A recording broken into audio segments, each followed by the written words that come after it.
You keep waiting to feel ready, to feel confident, to feel sure, but that moment never comes and you're still stuck. 87% of entrepreneurs admit they felt like frauds at some point.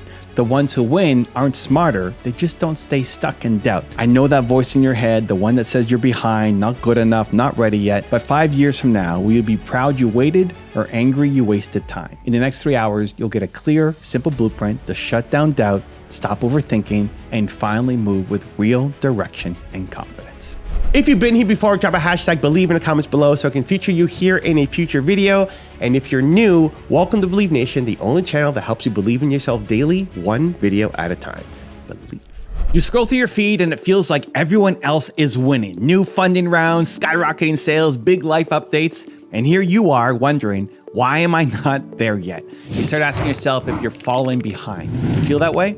You're not alone if you do. In fact, most entrepreneurs feel this at some point. The good news is that feeling behind is often an illusion, and we're gonna break that illusion today. By the end of this video, you'll understand why you're not actually behind and how to focus on your own journey to success. The social media highlight reel illusion. Social media is the land of highlight reels. People share their wins, their new clients, their product launches, flashy lifestyle shots, but rarely their struggles. What you see is a curated montage of success. Psychologists even have a term for this, highlight reel syndrome. We compare our behind the scenes to everyone else's highlights. No wonder you feel inadequate. A recent survey by the American Psychological Association found 61% of social media users feel inadequate about their lives after seeing others post. So think about that. Over half of people feel less than just from looking at others online.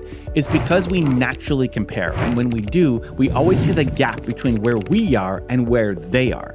But here's the reality. You're seeing their best moments, not the full story. You see the trophy, not the training. Their wins don't show the late nights, the doubts, the failures along the way. It's like watching a movie trailer and thinking you know the whole film. You don't. Remember this line, comparison is the thief of joy. Teddy Roosevelt said that decades ago, and it still rings true today. Every minute you spend measuring your life against someone else's Instagram feed, you're robbing yourself of joy and motivation. Don't fall for the highlight reel trick. Social comparison theory, why you feel behind. So why do we compare ourselves to others in the first place? Psychology has an answer. Social comparison theory says that people have an innate drive to evaluate themselves by comparing to others. It's natural. We all do it. We look around and see, how do we stack up? In some cases, this can motivate you. For example, comparing yourself to someone a bit ahead of you can inspire you to improve. But more often, especially in entrepreneurship, we do upward comparisons. We compare ourselves to those much further ahead or more successful. And that can often backfire. Studies show these comparisons can make you feel inadequate and discouraged, even lowering your motivation to pursue your goals. So think about it. If you're measuring your startup against the likes of Apple or Tesla, companies decades in the making, of course you feel behind. It's like comparing your chapter 2 to someone else's chapter 20. It's unfair to you. Instead, realize everyone's journey is going to be different. Some people sprint out of the gate, others build momentum over time. Life is not a 100-meter race with a single finish line.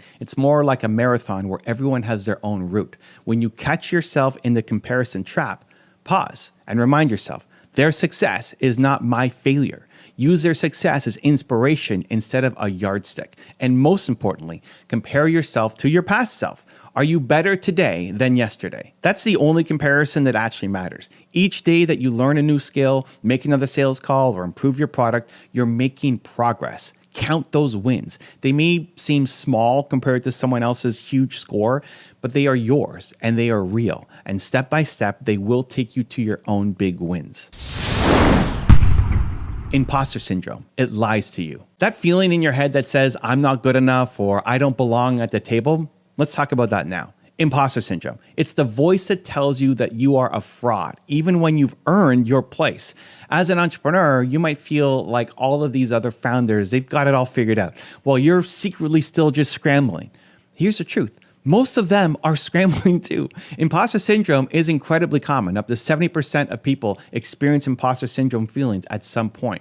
And get this, 87% of entrepreneurs admit they've experienced imposter syndrome during their careers. Yes, almost 9 out of 10 entrepreneurs you admire have felt like fakes at one time or another. So, When that voice in your head tells you that you're behind because you're not as confident or you're not as capable as others seem, know that those others likely have the same doubts privately. Even top CEOs have doubts. A survey found 71% of US CEOs have at least some imposter syndrome symptoms. The difference is they don't let it stop them, and neither should you. Realize that feelings like imposter syndrome doesn't mean you actually are one. It often means you're pushing your limits, and that's a good thing. It means you care about doing things well. Imposter syndrome lies to you. It convinces you that others have it together and that you don't. But the reality is they're figuring it out as they go, just like you. So the next time you feel like you're not as good as everyone else, remember these stats. You're in good company with those doubts. Recognize it, but don't buy into it. Instead of thinking, I'm behind because I don't feel as successful as them, tell yourself, feeling this way is normal, and I won't let it stop my progress. Every entrepreneur is a work in progress. The ones who succeeded aren't necessarily the ones with zero self-doubt. They're the ones who kept going despite it. The myth of overnight success. When you see someone seemingly skyrocket to success, it's easy to think, wow, they came out of nowhere. I must be really behind. But overnight success is a myth. Almost every sudden success story has years of unseen work behind it. We don't see the first 10 or 20 years of effort, only the last flashy 5 minutes when the world notices. As an entrepreneur, try to internalize this. What looks fast in others was usually slow and steady in the making. Look at a couple examples from the business world. James Dyson spent 15 years creating 5,127 prototypes of his vacuum before finally making a successful one. 15 years of experiments and failures for a sudden multi-billion-dollar product. Would you have thought he was behind in year 10 with nothing to show yet? Probably. But he wasn't. He was learning. The popular spray WD-40 literally got its name because the first 39 attempts failed.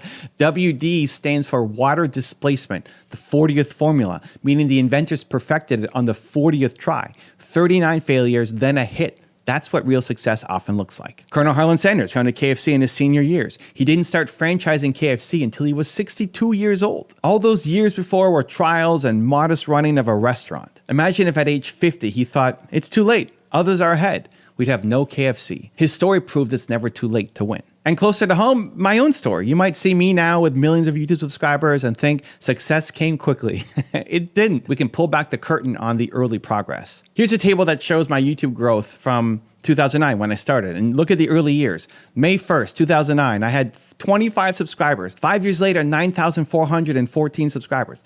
5 years to not even get 10,000 subscribers. Not exactly an overnight explosion, but I didn't quit. I kept making videos, kept improving, kept building the audience one at a time.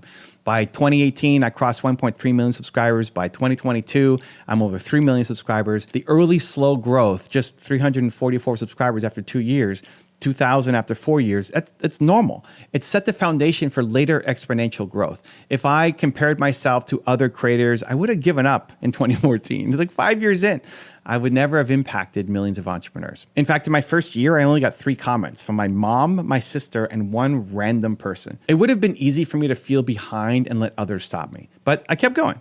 I also asked for help. After years of slow growth, I found a mentor who helped guide me. And with that help, and with marrying my wife, my channel took off. So the lesson here was those early quiet years, they weren't failures. They were my practice. It was my learning. And every overnight success story has a hidden chapter of grit that nobody sees. So the next time you catch yourself envying somebody's huge success, remind yourself that there's a story behind it. They had challenges. They put in the time, and so will you. Your story is still being written. It might just be chapter 2 for you while they're in chapter 10. And chapters can get really exciting as the plot develops. So stay in the game so that you can experience that part.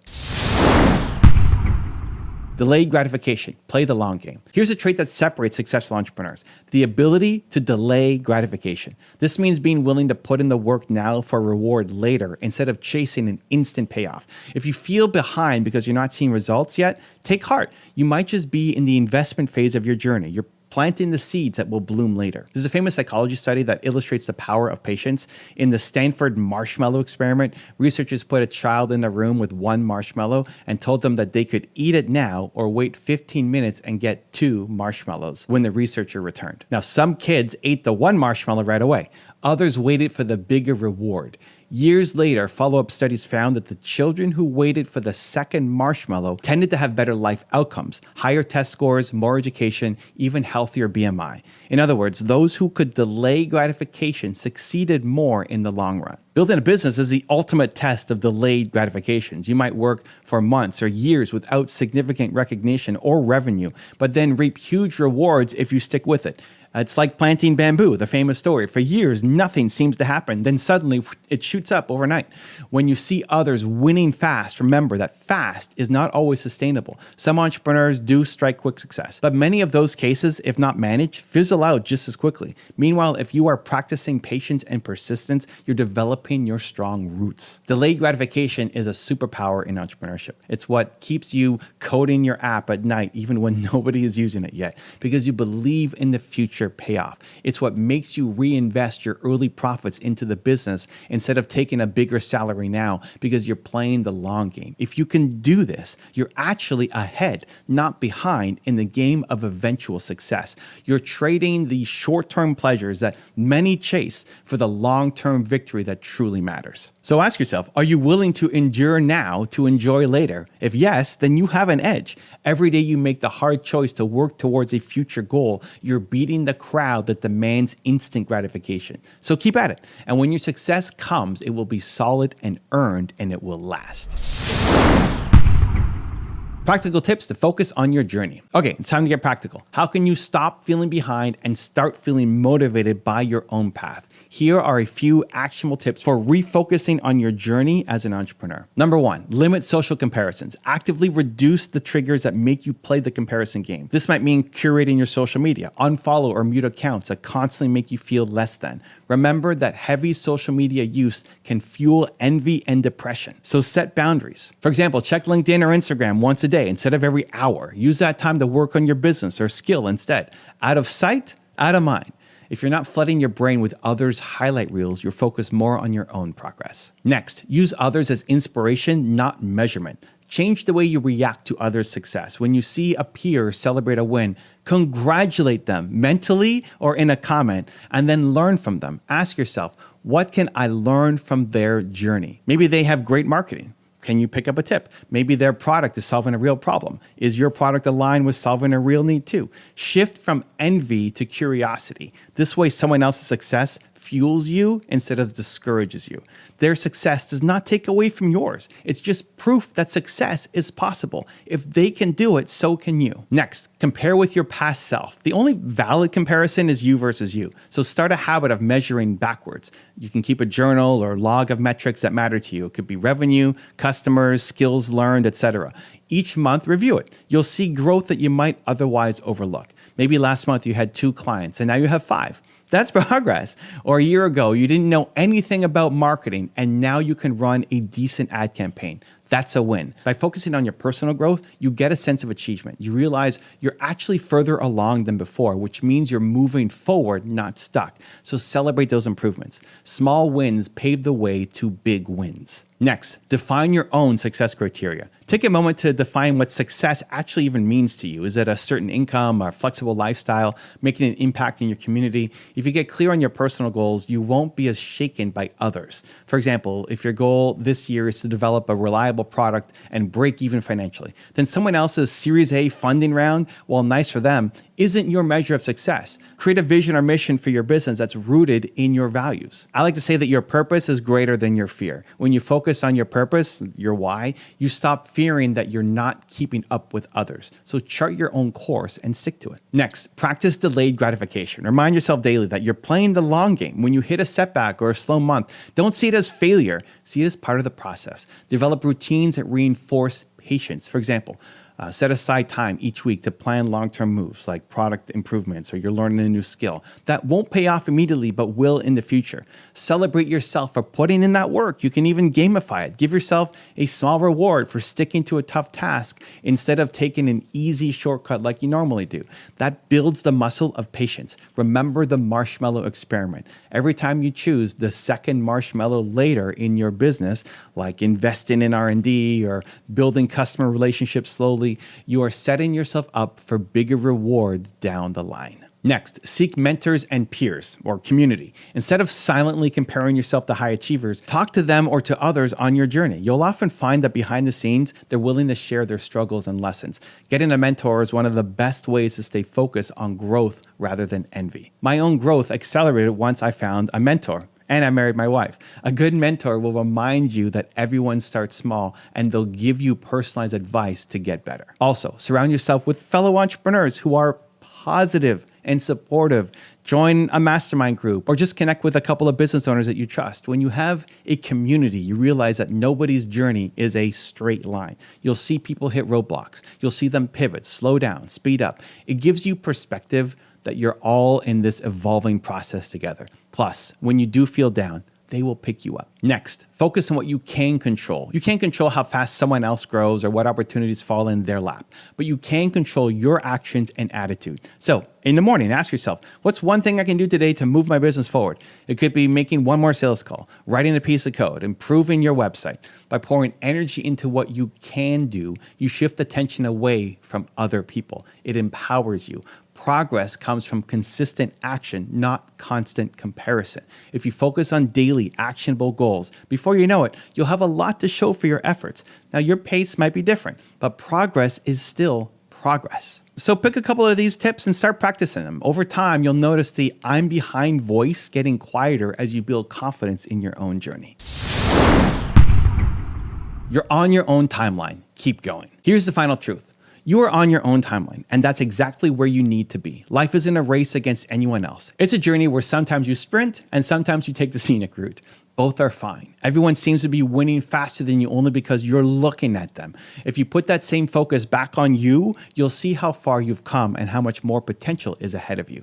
And when doubt creeps in, remember the facts that we've covered. Most people feel like you do at times. You're not weird or doomed. Social media only shows the good parts, not the grind. And science and stories show that patience and persistence beat rushing every time. So remind yourself of the entrepreneurs who succeeded later or after many tries. Success does not have an expiry date. As long as you're still in the game, you're not behind, you're building. So keep showing up, keep learning, keep improving, keep pushing forward. Your breakthrough moment is coming. And when it does, you realize it was all the previous ordinary days of work that made it possible.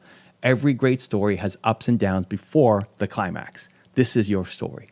Embrace your journey, all of it, and trust that your time to win big is on its way. Now go out there and do your thing. The only person you need to beat is the one you were yesterday. Focus on that and you will win. You've got this. Do you want to know the secret to figuring out exactly what you want to do with your life? It's not a magic test. It's not a lightning bolt moment. It's something you discover. And if you don't figure this out, you might wake up one day filled with regret, living a life that wasn't really yours. Jim Carrey's father could have been a great comedian, but he took the safe route and became an accountant. When Jim was 12, his dad lost that safe job. Jim learned the hard truth watching his father. You can fail at what you don't want, so you might as well take a chance doing what you love. Jim chased comedy with everything he had, and it paid off in ways the safer path never could. How many times have you done the same? Settled for safe because you didn't believe doing what you love was possible. You might be thinking, well, that's great, but I have no idea what I love. What if I just don't have a passion? The truth is you do. It's just buried under fear, doubt, and everyone else's expectations. Not knowing right now isn't a life sentence. It's the starting point of an amazing journey, if you're willing to start. So let's break it down. And this question actually comes from one of our subscribers, user DC369, that asked, how can we know what we really want to do in the future? And if you ever wondered the same thing, keep watching. The first thing you need to do is silence the noise of other people's expectations. Maybe your parents think you should be a lawyer. Your friends all went into tech. Society tells you what success looks like. It's loud, isn't it? It's like static on a radio. You can't hear your song because of everyone else's music. One hospice nurse who cared for the dying noticed something profound. The number one regret people had was not living a life true to themselves, but living according to others' expectations. Rewind and hear that again. The most common regret at the end of their life was ignoring their own dreams. Do you want that to be your regret? So ask yourself, whose life are you living? If all those outside voices went silent for a minute, what would you choose? What secret dream or interest do you push aside because you're worried what others would think? This is your future. You're the one who has to live it. The people giving you advice or pressure, they won't deal with the consequences. You will. So don't let their voices become a virus in your mind, quietly killing your passion. You got to cut the cord, tune them out, because you can never find your path if you're busy walking someone else's. Think of it like wearing someone else's shoes. They might be the right size for you, but they still give you blisters. You need to walk in shoes that fit you. So here's a quick exercise. Take out a journal and write down what you would do if nobody would judge you or be disappointed. If you had all the support in the world, what path would you take? Be honest, this is for your eyes only. Get real about what you want, no matter how crazy or impractical it might sound. Got it? Good. Hold on to that because it's the first clue to what you really want. Now, maybe you say, okay, I have ideas, but I'm still not 100% sure which one is the one. And what if I choose wrong? Which brings us to the next part. You have to get out there and try things. You cannot think your way into knowing your passion. You act your way into it. Nobody ever discovered their dream life by sitting on the couch pondering. Clarity comes from engagement, not just thought. Maybe you're afraid of choosing the wrong thing, but here's a reality check. Choosing nothing is the only guaranteed wrong choice. When you choose nothing, nothing changes. When you try something, you either win or you learn, but both are progress. We live in a world with endless options, and that can be paralyzing. There's a famous jam study. In a grocery store, researchers set up a display of 24 different jams. Tons of people stopped by to look, but only 3% actually bought a jar of jam. They cut it down to 6 flavors, fewer choices, and 30% of shoppers bought jam. Crazy, right? Too many options made people freeze. Life can feel the same way. With so many paths, you end up choosing none. Don't let that be you. Sometimes you just have to pick a flavor and taste it. So pick one of those interests or ideas that you wrote down and do something with it. Today, this week, soon. Always curious about coding? Sign up for a beginner's class now. Have a business idea scribbled in a notebook? Start researching or build a tiny prototype now. Interested in design or cooking, podcasting, setting up a YouTube channel? Find a way to dip your toes in the water now. Volunteer, shadow someone, do a side project. Here's why this is so powerful. Science says passion isn't something you find in a fortune cookie, it's something you grow. Research has found that passions often begin with a little spark of curiosity. So maybe you watch a cool documentary or you try a new hobby and you think, that's kind of interesting. If you feed that spark, you read about it, you practice it, you immerse yourself, it starts to glow. Through repeated engagement and positive experiences, that interest builds. And if you keep going, that spark can grow into a flame. A passion is born, not in a day, not by thinking about it, but by doing. Author Mark Manson has a great way to put it. Passion is the result of action, not the cause of it. You don't wake up one day and magically know what you're passionate about. You figure it out by trying things. None of us know how we feel about an activity until we start doing the activity. It's a trial by fire. In other words, you won't know if you love filming until you pick up a camera and you make a short film. You won't know if entrepreneurship is for you until you start a little business or side hustle. Thinking about it is not the same as doing it. Remember when you were a kid? You didn't sit around analyzing what game to play or how to have fun. You just ran out and played. You tried the slide, the swings, the monkey bars, just because it looked fun. That is the mindset you need now. Experiment, play. Give yourself permission to explore without a perfect guarantee of success. And don't worry if your first try isn't a thing. Most people don't marry the first person they ever date, right? You meet different people to learn who's a good match. Likewise, you might have to try a few jobs, majors, or projects to learn what actually makes you come alive. Each attempt gives you feedback. I like this part, but not this part. It's like getting hotter or colder in a game of treasure hunt.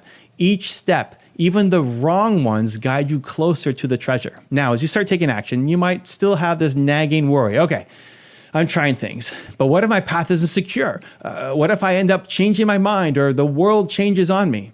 Here's a hopefully freeing truth. Your future is not a straight line, and that's okay. In fact, these days, it's almost never a straight line, and it doesn't have to be. Gone are the days where you just pick one career at 18 and then retire from it at 65 with a gold watch, right? We're in a different world now. The average American has about 12 different jobs by the time they're 55. Think about that, 12 jobs. And that number is only rising. Some experts say many of us will have multiple careers, not just jobs, careers in our life. Not only that, but the world is changing so fast that your dream job might not even exist yet, literally. One report by Dell Technologies and the Institute for the Future estimated that 85% of the jobs that will exist in 2030 haven't been invented yet. Let that sink in. You could end up doing something in 10 years that today you can't even Google because there's no word for it yet. So if you're worried, what if I pick the wrong thing? Relax a bit. You're not signing a blood oath here, right? You're choosing a direction. You're allowed to change course. In fact, you will change course, expect it or not. And that's not failure. That's life. Every experience, even if you leave it behind, builds skills and self-knowledge that help you in the next chapter. So think of your life like a road trip at night. Your headlight might only let you see 100 feet ahead of you, right? You can drive across an entire country that way, only seeing a little bit in front of you at a time. You don't stop driving because you can't see your destination from your driveway. You trust that as you move forward, more of the road will reveal itself. It's the same thing with your path. You just need to see the next 100 feet and drive into that. Then the next 100, adjust as you go. Maybe you start down one path and realize, I actually hate this. Okay, that's valuable information. Now you pivot. You haven't failed. You've learned. Thomas Edison famously said, after many failed attempts at the light bulb, I have not failed. I've just found 10,000 ways that won't work. Each failure was just showing him the path that would work. Maybe you go through a few majors in college or a few jobs in your 20s or 30s or 50s before it clicks. That's normal. That's you chiseling your statue, figure out what to keep and what to chip away. What's important is that through all these twists and turns, you stay true to your North Star, the things you value, the problems you care about, the lifestyle that you want. Think of those as your compass. Maybe your compass says you care about helping people heal. That's amazing. Today, that might lead you towards nursing. In 10 years, maybe you're drawn to a mental health startup or you write a book on wellness. The form can change. The mission remains. If you know the general direction, I want to create, I want to help, I want to lead, I want freedom. You can navigate with that even as the terrain changes. So don't stress about drawing a 40-year plan in stone. Instead, get clear on your values and interests. What excites you? What problems grabs your heart? What talents do others notice in you? And use that as your compass. Then take the best step that you can today. Trust that you can course correct as new opportunities or detours appear. All right, so you've cut out the noise, you're exploring, you're staying flexible. There's one more piece of this puzzle, and it's a big one. When you do find something you want, something that sparks that excitement, you've got to commit and develop it. So many people miss this. They expect that once they find their passion, everything will be rainbows and easy and they'll be motivated 24/7. Let me bust that myth right now. Even your dream job, dream career, dream anything will have bad days. Will have boring parts, will require a ton of work. That doesn't mean it's wrong. It means you're human. It means you're living in the real world. Stanford researchers discovered something really interesting here. They found that when people believe passion is something you just find fully formed, they tended to give up faster. If the journey got hard, they think, maybe this isn't my passion at all, after they'd quit. It's like they expected a smooth ride, and when they hit a bump, they bailed.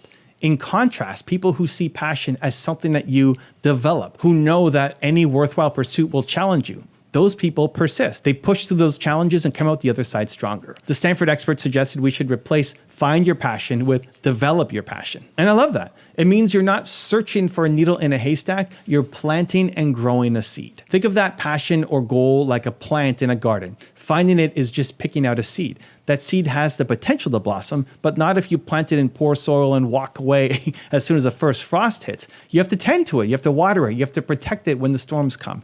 In real terms, you have to show up even on the days when it's tough. You have to put in the hours to build and hone your skills, because passion without skill can only take you so far. You have to be willing to be bad at something in order to get good at it. So give yourself that grace to be a beginner. Maybe you want to be a writer. Are you willing to write articles that aren't great at first, to throw away pages, to edit and edit until your eyes hurt? That process will develop your passion for writing into a career. Maybe you're passionate about helping people. Awesome. Are you willing to study long hours in nursing school or stay up late working on your new nonprofit idea? That's the price of entry. Passion is energy, yes, but discipline and perseverance keep that passion alive when times get hard. And here's the beautiful thing. When you push through those obstacles, your passion, it deepens. You hit a new level of fulfillment that the dabbler will never reach. It's like climbing a mountain. The hike can get difficult. You're going to sweat, you'll get tired, but the higher you go, the more breathtaking the view is. And the people who quit at the first steep hill, they never see what you get to see. So when you face a challenge on the path you choose, a setback, a dull period, a moment of doubt, don't just throw up your hands and say, I don't know, maybe it's just not for me. Remember why you started. Remember that every great endeavor has rough patches. This is where you prove how much you want it. This is where you grow. As you keep at it, something amazing happens. you build confidence. You start becoming excellent at your craft, your business, your mission. And passion thrives on that. It's a positive feedback loop. The better you get, the more passionate you feel, which makes you want to get even better, and on it goes. That's when you're truly living in your purpose. By now, you've had some powerful pieces to work with. You know you need to listen to yourself over others. You know you must take action and follow your curiosity rather than waiting for clarity to knock at your door. You know the future isn't set in stone and it's flexible and you can adapt along the way.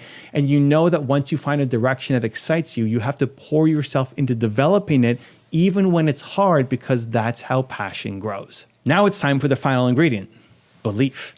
You have to believe that it's possible for you. Not easy, not overnight, but possible, because it is. And I know it's possible because you're still here, still watching this, investing in yourself. Do you realize how many people never get this far? How many people shove that question of what do I really want to the side and go back to living on autopilot? But not you, you're here. You showed up for yourself today, and that's a huge deal. I want to acknowledge you for that. Most people won't even ask this question, let alone seek out answers and stick through a video to the end. And you did. That tells me you're hungry for growth and for change. You care about your future. And I admire that. So pat yourself on the back for a second, seriously, because you've taken a step that many are too scared to take. You're learning, reflecting, getting ready to take action. And this is how transformation starts. But we don't stop there.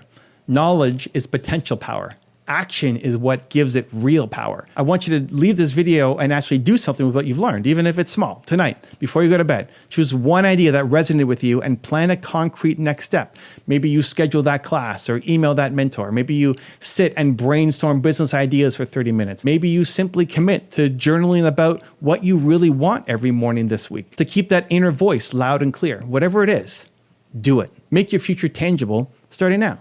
Your future is not some distant daydream. It's built of today's choices. The fact that you're watching this means today you chose to care about it. Keep choosing that day after day. And I promise you, 5 years from now, you'll look back and thank yourself. You'll be somewhere that you chose, doing what matters to you, because you had the courage to pursue it. And remember, it's never too early and it's never too late. Whether you're 16 or 60, you can start listening to that whisper inside and taking steps.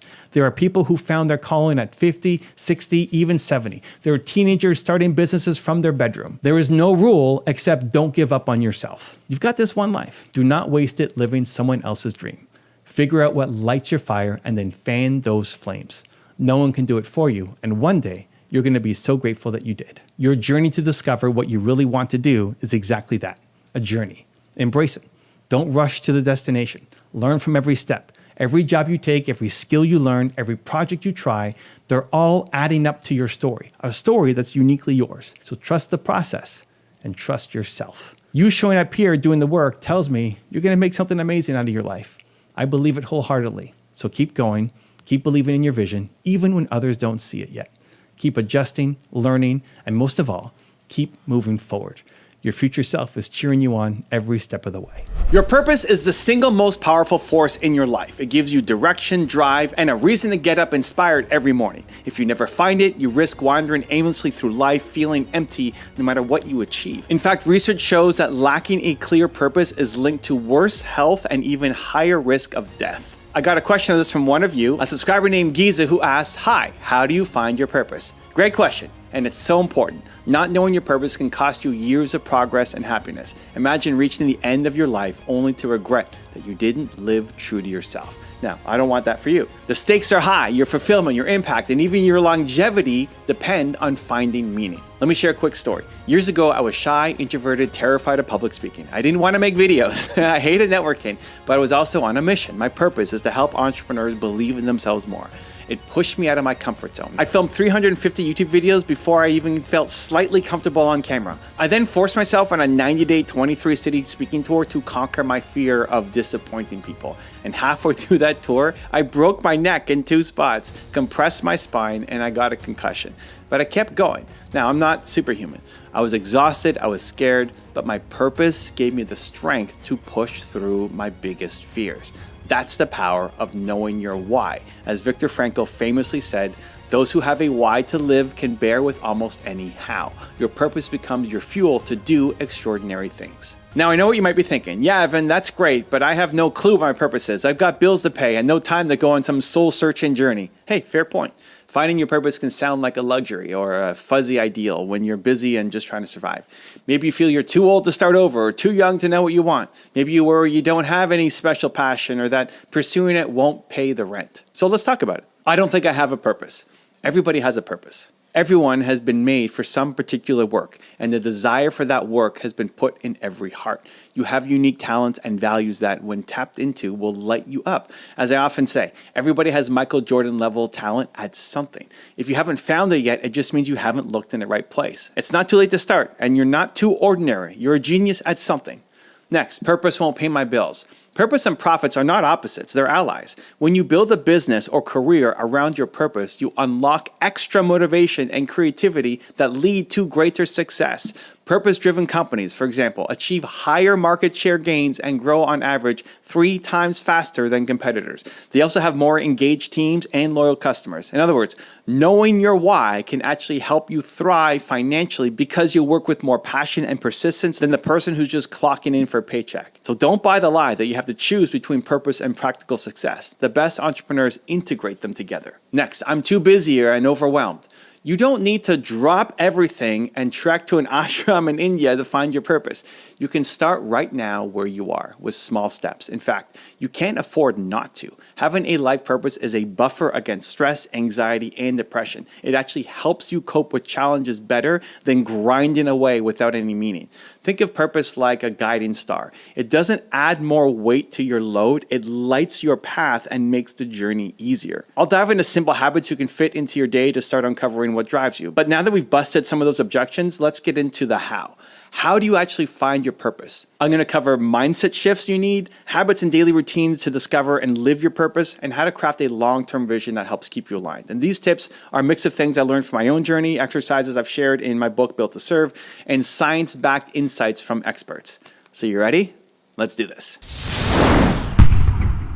Shift your mindset. Believe you have a purpose. The journey starts in your head. Mindset is the foundation. You have to believe deep down that you are here for a reason. If you don't believe it, you'll never put in the work to find it. So step 1 is adopting a mindset that your life does matter and that you can discover what for. We start with adopting a growth mindset about purpose. Maybe you haven't found your purpose yet. That's okay. Instead of saying, I don't have a purpose, start saying, I haven't found my purpose yet. This one word, yet, it keeps the door open. It reminds you that purpose is something you uncover through exploration. Research in psychology shows that when we treat abilities or traits as learnable and discoverable, we're more likely to actually develop them. The same goes for purpose. See it as a journey of growth. Next, know that purpose is about service, not just self. A big mindset shift is understanding what purpose really means. Purpose isn't just a fancy word for your personal passion. It's bigger, much bigger. One team of psychologists defines purpose as a stable and generalized intention to accomplish something that is meaningful to the self and of consequence to the world beyond the self. In other words, your purpose isn't only about what you love, but also about how you use it to help others or contribute. This is huge. If you think purpose is selfish, like what I want to do with my life, flip that. The most powerful purpose usually involves serving. Like Albert Einstein said, only a life lived for others is a life worthwhile. When you start thinking about how you can make a difference for someone else, whether it's your community, your customers, or the world, you tap into a deeper motivation. Humans are built to serve. If you're not happy now, it's because you aren't serving others in a way that matters to you. Change that mindset and purpose becomes easier to find. Next, believe in your talents, even before you see all the results. You have strengths and passions that point towards your purpose. It's easy to dismiss them. Sure, I love music, but I'm not a rock star, so that can't be my purpose. Don't kill your purpose before it's born. Start believing that your passion means something. If you love music, maybe your purpose is to bring joy to others through sound. If you enjoy coding, maybe your purpose is to solve problems with technology to improve lives. Trust that your interests and skills are clues to your purpose, not just silly side hobbies. Everybody has Michael Jordan level genius at something you can be among the best in the world at if you fully devoted yourself. Now, it might not be something flashy or something that people traditionally celebrate, and it might not be something that your parents or your friends expect, but it's yours. And so start telling yourself, I am here for a reason, and I have a gift to give. This positive belief is the fuel that will drive you in the exploration and the work that you have to do next. Embrace curiosity over fear. A purpose-finding mindset is a curious mindset. Instead of fearing that you'll never get it, get curious about yourself. Think like an investigator. Investigator. What clues does my life show about what my purpose might be? Every interest, every strength, every story from your life is a potential clue. When you approach it with curiosity and optimism, the process becomes exciting, not overwhelming. Remember, the meaning of life is to find your gift, and the purpose of life is to give it away. So what is your gift? Get excited about discovering that. If you catch yourself in a negative headspace, like comparing yourself to others who seem to be just so far ahead of you and have this giant purpose, pause and reframe. Your journey is unique. Some people find their calling at 5 years old, others at 50. There is no deadline. What matters is the belief that I have a purpose and I will find it. With that mindset locked in, you become unstoppable. You go from saying, can I ever find my purpose, to how will I find my purpose? And that how is what we're going to tackle next. Develop habits to discover your purpose. Purpose isn't just something that hits you one day while you're watching Netflix. You find your purpose by engaging in life and self-discovery. It's a process of exploration. The good news is there are concrete habits and exercises that you can do to start uncovering what lights you up and what matters most to you. So think of yourself as an archaeologist or digging for the treasure that is your purpose. So here are some habits and strategies you can use to get digging. 1. Start with what drives you. Set aside some quiet time to look inward. Ask yourself, when have I felt most alive? What activities or topics really energize me? Write down the answers. Journaling is a fantastic habit here, even 10 minutes every morning. Write about times you felt proud, fulfilled, excited. What were you doing? Who were you helping? These reflections reveal patterns. As one set of tips suggests, think about what you love to do, what truly energizes you, and what you care about so deeply it moves you to action. Within those passions can lie the seeds of your purpose. Maybe you love teaching others, or creating art, or solving tough problems. Now ask, how can you turn those passions into something meaningful to others? It's usually by using them to serve others or a cause, and we'll touch on more of that in a moment. Next, draw on your hardships. It might sound counterintuitive, but your toughest experiences in life can reveal your purpose. Think about challenges or pain that you've overcome, an illness, a loss, bullying, a failure, anything that deeply affected you. How did it change you? Many people find purpose in helping others through the very hardship that they endured. I call it your purpose comes from your pain. Psychologists call this post-traumatic growth, turning pain into purpose. What could be more meaningful than easing the path for someone going through what you went through? Your purpose may come from a determination to right past wrongs in your life or injustices in the world. For example, if you struggled with poverty growing up, maybe your purpose is to create opportunities for others in poverty. If you lost someone to a disease, maybe your purpose is to support patients or families facing that disease. One of my favorite ideas is your purpose comes from your pain. So don't run from the difficult chapters of your life. Mine them for insight. They've given you empathy and motivation that are pure gold. Next, expand your interests. Read, watch, learn. If you feel stuck, make a habit of exposing yourself to new ideas and experiences. Purpose is often discovered by trying lots of things until something clicks. Read widely, books, articles, biographies, anything that sparks your curiosity. Watch more videos like this. In fact, research suggests reading is linked to a greater sense of meaning and purpose. It makes sense. Reading opens your mind. It gives you new perspectives, and it can ignite interest that you didn't know you had. So read something inspiring or challenging. Also, watch documentaries, take online classes, listen to podcasts, watch more YouTube videos that inspire you. The point is to feed your mind and soul with inspiration. You might stumble on a story of someone doing something that makes you just think, wow, I wanted to go do that. Or learn about a problem in the world that you suddenly massively feel passionate about for some reason. Pay attention to what pulls at you. Next, explore through action and play. It's not just about reading or watching videos. You need to get out there and actually try stuff. Make it a habit to step outside your comfort zone regularly, even just a little bit. Sign up for a workshop, volunteer for a local organization, try a new hobby, travel to a new place, make your first video. Purpose often hides in experiences you haven't had yet. You might discover your love for gardening by helping a friend plant a backyard, which leads you to a purpose in sustainable farming or simply sharing beauty through plants. Or you might volunteer at a youth center and you suddenly realize, wow, mentoring kids gives you this profound feeling of fulfillment. Even if an activity doesn't turn out to be the thing, you'll learn something about yourself with each attempt that you go through. Treat it like experiments. Each month, Commit to trying one new thing that just interests you for some reason. Keep a journal of what you felt during the experience. Did time fly by because you were so engaged and you loved it? Did you feel proud of what you did? Those are good signs that you're close. Next, seek insights from others. Sometimes we're blind to our own strengths, but the people around us can see them more clearly. So ask your close friends, your family, coworkers, what they think that you're really good at or what reminds them of you. You might be displaying your purpose without even realize it. So for example, others might say, wow, you've always been great with kids. Or when I think of you, I think of how passionate you are about animals. Or you have so much enthusiasm for technology, it's contagious. Those comments can be eye-opening. We tend to undervalue the things that come easiest to us, but those are often exactly where our purpose lies because your gifts feel natural to you. So gather that outside perspective. It might point you to something that you have overlooked. Additionally, look at what people thank you for the most. So do friends thank you for listening to them and giving great advice? You could have a purpose in counseling or coaching. Do colleagues always seek you out for help when they're trying to organize projects? Maybe your purpose involves leadership or project management to bring bigger visions to life. Feedback from others provide dots that you can connect to see the outline of your purpose. Next, be altruistic and serve. One of the fastest ways to inject more meaning into your life is to help others. Start small and consistently look for ways to be of service to other people. Tutor a student, help a neighbor, join a cause in your community.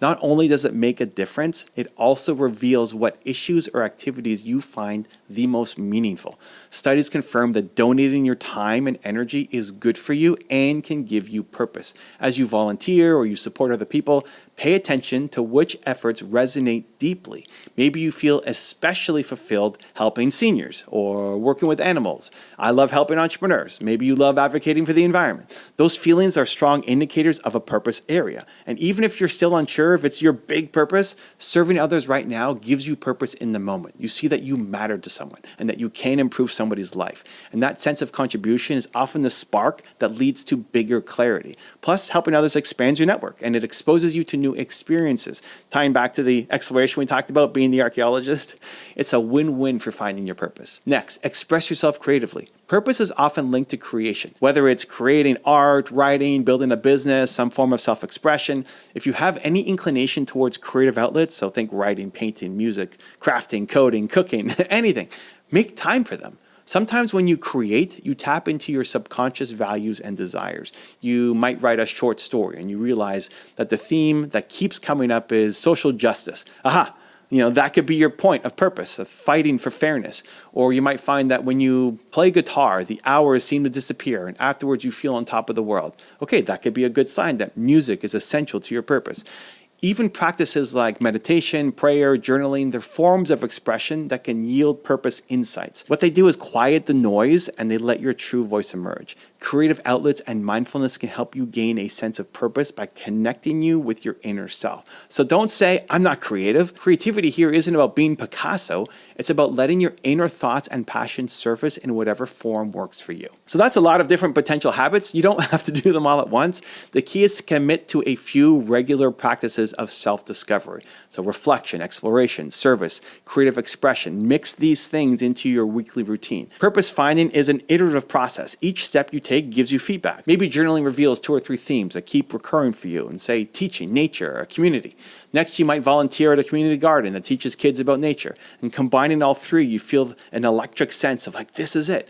Or maybe it tells you not this, and that's fine too. You refine the path as you go. Be patient with yourself. Only about 25% of American adults report having a clear sense of purpose.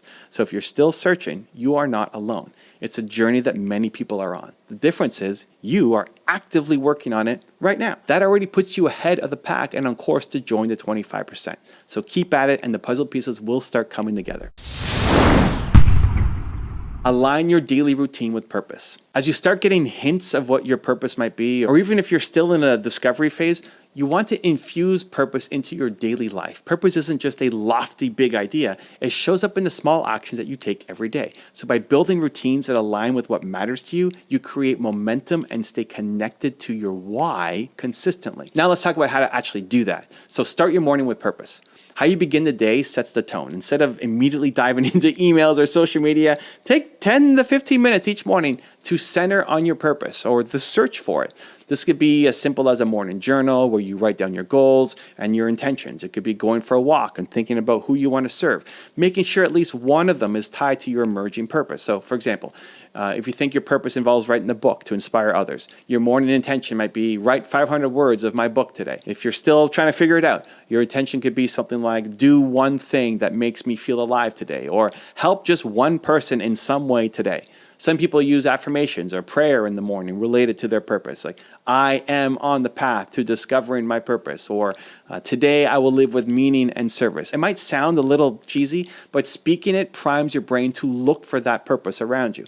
Another powerful morning habit is visualization. So you picture yourself living a purpose-driven life. What does that look like? Athletes visualize winning. You visualize fulfilling your mission. This keeps your purpose front and center, so you can see it, rather than letting it get buried somewhere, in busy work. And over time, this habit trains you to prioritize what matters most rather than just what's urgent and right in front of you. Next, break it down into daily goals. So let's say through the habits that we've already discussed, you've identified a passion or a direction that feels like it could be a part of your purpose. It could be anything. You're building your startup, you're becoming a motivational speaker, you're making YouTube videos, you're creating art that heals people, you're advocating for a cause. Now ask yourself, what's one small thing that I can do today to advance that? Purpose can feel overwhelming if it's too big. It's like it's the end. I'm going to end world hunger, right? It's huge. But remember, every big mission is achieved through tiny steps. So if your purpose is aligned with your work or business, then each day you likely already spend time on it. Just make sure to touch the part that is the most purpose-driven, like the creative design or networking with people you serve, not just the spreadsheets. If your purpose lies outside your day job and you can't just jump into it full-time yet, that's okay. Carve out a slice of time daily or weekly, maybe every evening from 7 to 8 p.m. You work on your side project or you study for that career shift that aligns with your purpose. Treat it like it's an important meeting with yourself that can't be missed. By scheduling purpose time, you ensure it doesn't always get postponed. Those daily actions add up and keep you emotionally connected to your why. Next, incorporate purpose into even routine tasks. So not every moment of life is thrilling, right? We still have chores, commutes, errands to run, but you can reframe even the mundane through the lens of purpose. For example, while doing tasks like cleaning or exercising, use the time to reflect or learn with purpose in mind. Listen to audiobooks or watch YouTube video or podcasts related to your area of interest. Use your commute to practice a skill in your head or plan your next purposeful project. At work, if your job isn't your passion, you can still practice purposeful habits like kindness, excellence, curiosity, which tie into who you want to be. Now let's say you figured out that a core part of your purpose is to spread positivity. Then make a habit of smiling at strangers or sending a positive note to a colleague daily. It sounds small, but this keeps you aligned with your values and it builds the purpose muscle. Every time you act in line with your perceived purpose, you reinforce it again and again, which gives you confidence. You don't want to live for the few moments you get to work on your passion and then sleepwalk through the rest of your day. Bring purpose into everything. You'll find even boring tasks take on new meaning when you can connect them back to your larger why. Next, surround yourself with purpose-minded people. So Jim Rohn famously said, you are the average of the 5 people you spend the most time with. If you want to live a purpose-driven life, try to connect with others who have that mindset too. This is a crucial part of your daily environment. Seek out mentors, peers, or communities, and they could be online or offline, that are pursuing meaningful goals. Their energy and example will rub off on you. If your current circle is just full of negative and aimless people, it's going to drag you down. It's really hard to feel passionate and excited and purposeful when you're surrounded by people who aren't interested in making any kind of positive contribution. You might need to set some boundaries with naysayers or reduce time with people who belittle your search and make fun of purpose. Instead, find your tribe, maybe a local entrepreneur meetup, a volunteer group, online forum talking about your interests. When you regularly talk to people who get it, right, you'll stay motivated and pick up new ideas for your journey. So make purpose a shared adventure. Next, practice daily gratitude and reflection. In the evening, take a few minutes to reflect on your day through the lens of purpose. Ask, what did I do today that felt meaningful or aligned with my purpose or my core values?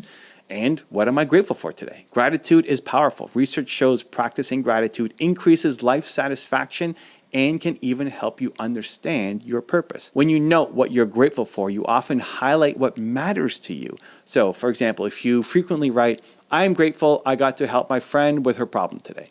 That's a neon sign that helping others is fulfilling for you. Over a week or a month, your gratitude journal may reveal consistent themes. Those are related to your purpose. Additionally, Reflecting on what felt meaningful each day helps you do more of it. You might realize that the highlight of your day was the hour that you spent painting or the moment that you had a deep conversation with your child. That awareness will encourage you to prioritize those activities moving forward. This simple nightly habit keeps you course corrected toward purpose. If you have days when nothing felt meaningful, that's okay. Use it as motivation to plan something purposeful for tomorrow. And over time, you'll string together more and more and more days that feel aligned with your mission. Building these purpose-aligned routines isn't about adding strict discipline to an already busy life that you have. It's about infusing meaning into the things that you are doing and being more intentional with your time. Even 20 to 30 minutes a day dedicated to purposeful practice like learning, creating, serving, can change your life's trajectory. And by bookending your day, a purpose-driven morning and a grateful evening, you create a mental framework that keeps you engaged and excited about your why every single day.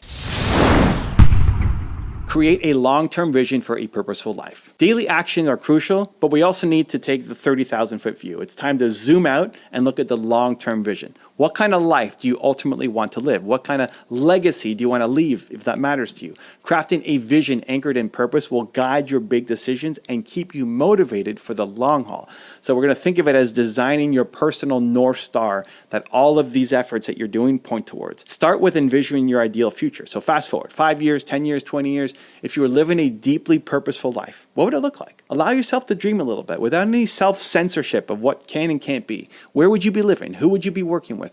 What kind of impact would you be making on the day, on the world? Write it down in vivid detail and emotion. This is essentially writing your own life story in advance.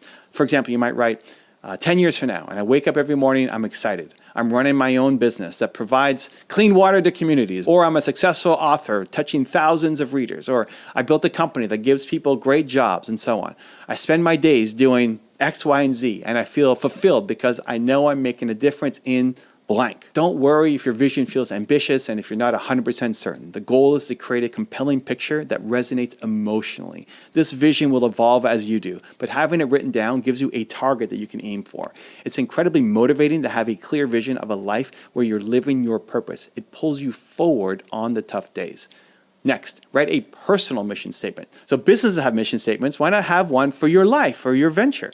A mission statement is a short paragraph or a few sentences that capture your purpose and how you plan to pursue it. It's like your credo. For example, your mission might be to inspire healthy living by teaching others how to grow and cook their own food, or to bring people hope and happiness through storytelling, or to innovate technology that improves everyday life for the elderly. Don't worry about making it perfect. Just make it authentic to what you actually care about. The act of writing a mission statement forces you to clarify your purpose in words, which makes it feel more concrete. And if you revisit it periodically to refine as you learn about yourself, cool. Once you have it, use it as a filter for opportunities. Does this job, project, partnership align with my mission? If yes, great. If not, maybe it's not the right fit.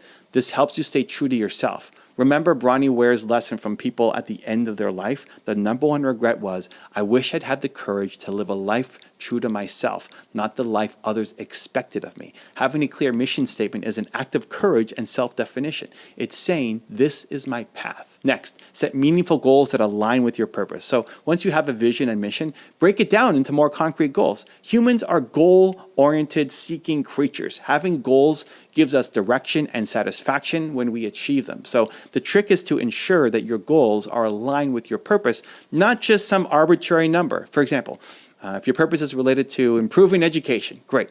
A goal might be get a teaching certificate in the next 18 months, or launch my educational YouTube channel by next March and grow it to 10,000 subscribers in a year. Great. Make some goals that are short-term, 3 to 6 months, and some longer-term, all pointing towards that vision. Studies have found that pursuing meaningful goals boosts well-being. It gives you a sense of progress and hope. Things are happening. Write your goals down and track them, but also stay flexible. If you discover new insights, which you will, you can adjust your goals. That's totally okay. The purpose is the compass. The goals are the landmarks along the journey. Even small wins like finishing a course, reaching your first 100 customers in your purpose-driven business, that will fuel your motivation and your confidence to keep going. Next, plan for obstacles and prepare to persevere. A long-term vision doesn't mean much if you give up at the first setback. One thing purpose gives you is resilience, because when you deeply care about why you're doing something, you'll find a way through the how. Still, it helps to anticipate challenges. So think about what could trip you up in pursuing your purpose. Is it the fear of failure? Is it financial constraints? Is it the lack of time? Once you identify the potential obstacles, you can make a plan for how you're going to handle them. So for example, if money is an issue, maybe your plan is I'll save 10% of my income for the next 2 years, and I'm going to create a cushion to transition into my purpose-based business. Or if time is an issue, I'll talk with my family about creating 2 evenings a week where I have no obligations so that I can work on building my dream, right? Also, remind yourself of examples of others who overcame adversity through purpose. History and current events are full of stories. An entrepreneur who failed 5 times before succeeding, an activist who kept fighting despite criticism, etc.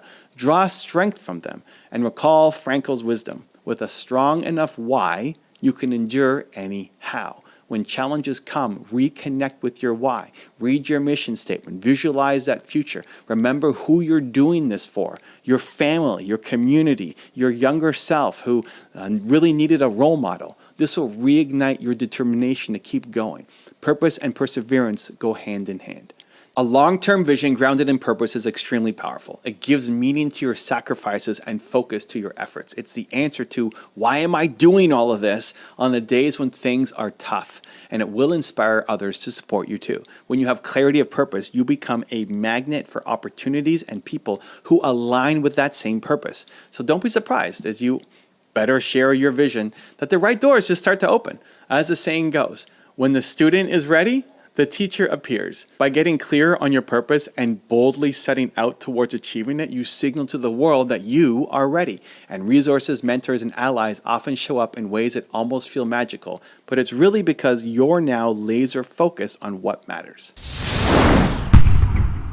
Living a life of purpose. Finding your purpose as an entrepreneur and as a human being is the greatest journey you can undertake. It's not always easy, but it's absolutely worth it. Remember that purpose is not found in a day or a week. It's a lifelong adventure of becoming more and more the person you're meant to be. Along the way, you'll try things that don't work. You will face people who don't understand, and you'll probably evolve your direction a few times. That's okay. Every step, even the missteps, are part of the process. What matters is that you start. Start consciously looking for what makes you feel fulfilled. Start doing more of what you love and what helps other people. Start saying no to things that pull you off track. Start surrounding yourself with people, with ideas, and in environments that light you up. In short, start living on purpose instead of by accident. When you find and live your purpose, life gains a richness that is kind of hard to describe until you experience it. You wake up with more enthusiasm. Challenges become opportunities. You have this inner drive that propels you through obstacles that would stop other people. You contribute to something much bigger than yourself, which gives you a profound sense of satisfaction. As one study showed, having a strong purpose even helps you live longer and healthier. Talk about a win-win. And the beautiful thing is, purpose is not static. As you live it, it grows. You'll touch lives in ways you never anticipated. You'll become a beacon for others. Your courage to live your purpose will inspire them to find theirs. And that's how we change the world. Each person shining their light, giving their gifts. As you pursue your purpose, never forget, the world needs what you have. Your story, your voice, your ideas, your passion, they matter. They could be exactly what someone is out there praying for. So find that purpose and run with it. It might start as a small spark. Protect it, nurture it, and let it grow into a big flame. Trust yourself, trust the process. And as you get clarity, take action. Even if it's one small step, take it, then another. Purpose is revealed through action, not just thinking about it. You've got this. I'm excited for you to discover the incredible impact you're going to make once you're aligned with your purpose. It's never too early or too late to start. Whether you're 15 or 50, your purpose is waiting for you to step into it. As Mark Twain reportedly said, the 2 most important days in your life are the day you are born and the day you find out why. Don't settle for anything less. Go find your why, live it fully, and give it to the world with everything you've got. Your future self will thank you, and so will all the lives that you touch along the way. I believe in you, and I believe in your purpose. Now it's time for you to believe in it and take action. Stay strong, stay curious, and as always, believe. If you don't design the life you want, you'll end up living a life you don't. Most people drift through their days, letting others call the shots, then wonder why they feel stuck. If you never take control, you'll look back and see you traded your dreams for someone else's plan. There's a famous parable about a fisherman and a businessman. The businessman urges the fisherman to expand, to work tirelessly for decades so he can eventually relax and enjoy life. But the fisherman laughs. He's already spending his days doing what he loves with the people he loves. The lesson here is to know what you actually want out of life and to live it now instead of blindly following what others think you should do. When I was 19, I lived that lesson. I had a high-paying job offer on the table, my ticket to the safe, successful life that everyone expected, and I turned it down to make $300 a month and own a piece of a startup. Why? Because I imagined myself at 40 looking back, miserable that I never gave my dream a shot. I thought, if I don't do this, I'll regret it for the rest of my life. And the fear of regret was stronger than the fear of failure. So I took control and designed my own path, and it was the best decision I ever made. Now, maybe you're thinking, that sounds great, but I can't just redesign my life. I have responsibilities. I'm too deep in my career. It's too late for me. Listen, that doubt is exactly why you must start now. If you have a family depending on you, that's all the more reason to build a life that you are proud of, to set an example and give them the best of you. If you think you're too old, then you definitely don't have time to waste living someone else's dream. You can use every obstacle you have as more motivation to get this right, not less. So, no more waiting, no more excuses. Today, let's start designing the life that you want. Here are 5 practical steps to do it. Let's dive in. Step number 1, take full ownership of your life. No one is coming to save you or hand you your dream life. It's on you. The first step is to accept that completely. Psychologists call this an internal locus of control, and research shows people who have it are far more successful, healthier, and happier. Here's what it means. When you believe that you shape your destiny, you actually do. So starting right now, own everything in your life, the good and the bad. Don't blame your boss, the economy, or your past. The moment you take responsibility for where you are, you gain the power to change where you're going. This isn't about beating yourself up. It's about recognizing that you are in control of you. My mom drilled this into me from a young age. She used to tell me, if you have the ability, you have the responsibility. If you can, then you must. And she was right. You can improve your life, so you must. It might feel heavy to carry that responsibility, but trust me, it's also liberating, because if it's your responsibility, it's within your control. The life you want is not some lottery ticket. It's a choice, and you're making that choice every day with your actions as well as your inaction. So decide right now that you're in charge of your life's design. When you truly internalize that, you'll feel an incredible surge of power and clarity. This is your life, and claiming it is step 1 to changing it. Step number 2, define a clear vision. Find your why. You can't design a life you love if you don't know what you want. So step 2 is to get crystal clear on your vision and your why. What does your ideal life look like? More importantly, why does it matter to you? Take the time to answer these questions in vivid detail. Write it down. Studies show you're 42% more likely to achieve your goals just by writing them down. Don't just say, I want to be happy or I want success. Paint a specific picture. I want to run my own marketing firm, helping small businesses grow, or I want to live in a cabin by the lake and write my novel. Whatever it is for you, define it so clearly that you can taste it. Because if you don't have a target, you'll hit nothing. Now, let's talk about purpose. A vision isn't just about the what, it's about the why. One of the best ways to find your purpose is to look at your pain. I believe your purpose comes from your pain. The biggest struggles you've overcome are the ones that you are uniquely equipped to help other people through. The challenges that knocked you down, the people that hurt you, the problems that you solved for yourself, those experiences gave you strength. Use them. Maybe you fought through poverty, or you beat an illness, or you overcame extreme shyness. Whatever it is, that story can become your mission. In my early entrepreneurship days, I struggled hard. I felt alone. I felt like a failure, and that was painful. That pain became my purpose. I'm now driven to help other entrepreneurs so they don't have to struggle as much as I did. Your pain can motivate your purpose in the same way. When you know why you're doing something, you'll find the strength to do anything. So get clear on what you want and why you want it. That vision will be your North Star when things get tough.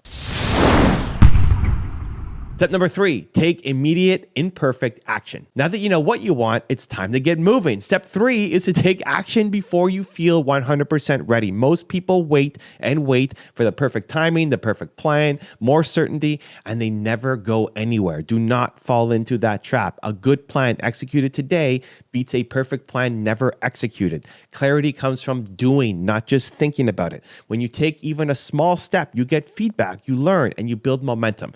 I had to learn this in the hard way.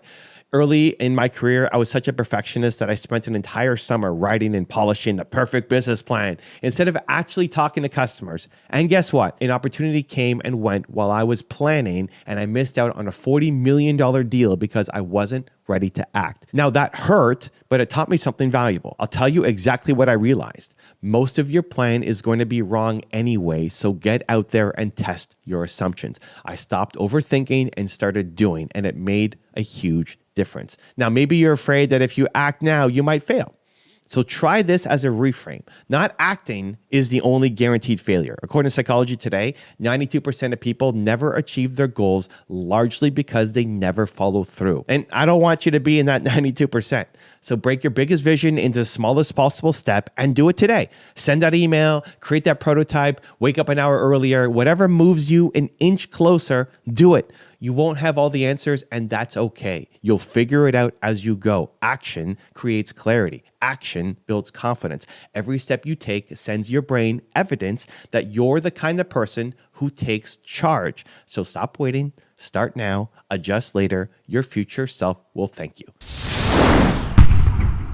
Step number 4, surround yourself with support and belief. Designing your dream life is not a solo project. You are massively influenced by the people and the inputs around you. So step number 4 is to build a winning environment. Surround yourself with people who lift you higher, who challenge you, who believe in you, especially when you struggle to believe in yourself. Motivation doesn't last on an island. We all have moments of doubt, and that's when your environment will make or break you. Jim Rohn, Tony Robbins' mentor, famously said, "You are the average of the 5 people you spend the most time with." And there's truth in that. If your 5 closest contacts are ambitious, positive, and supportive, you're going to rise up. If they're negative, complacent, cynical, they're going to pull you down. So do an audit on who and what you're letting into your head. Sometimes you might need to set boundaries with naysayers. You might need to actively seek out mentors or people who inspire you. And here's something incredible. One study found that if you simply tell a friend about a goal you're working on, your chance of achieving it jumps to 65%. And if you set up regular check-ins with that friend, it shoots to 95%. That's how powerful support and accountability are.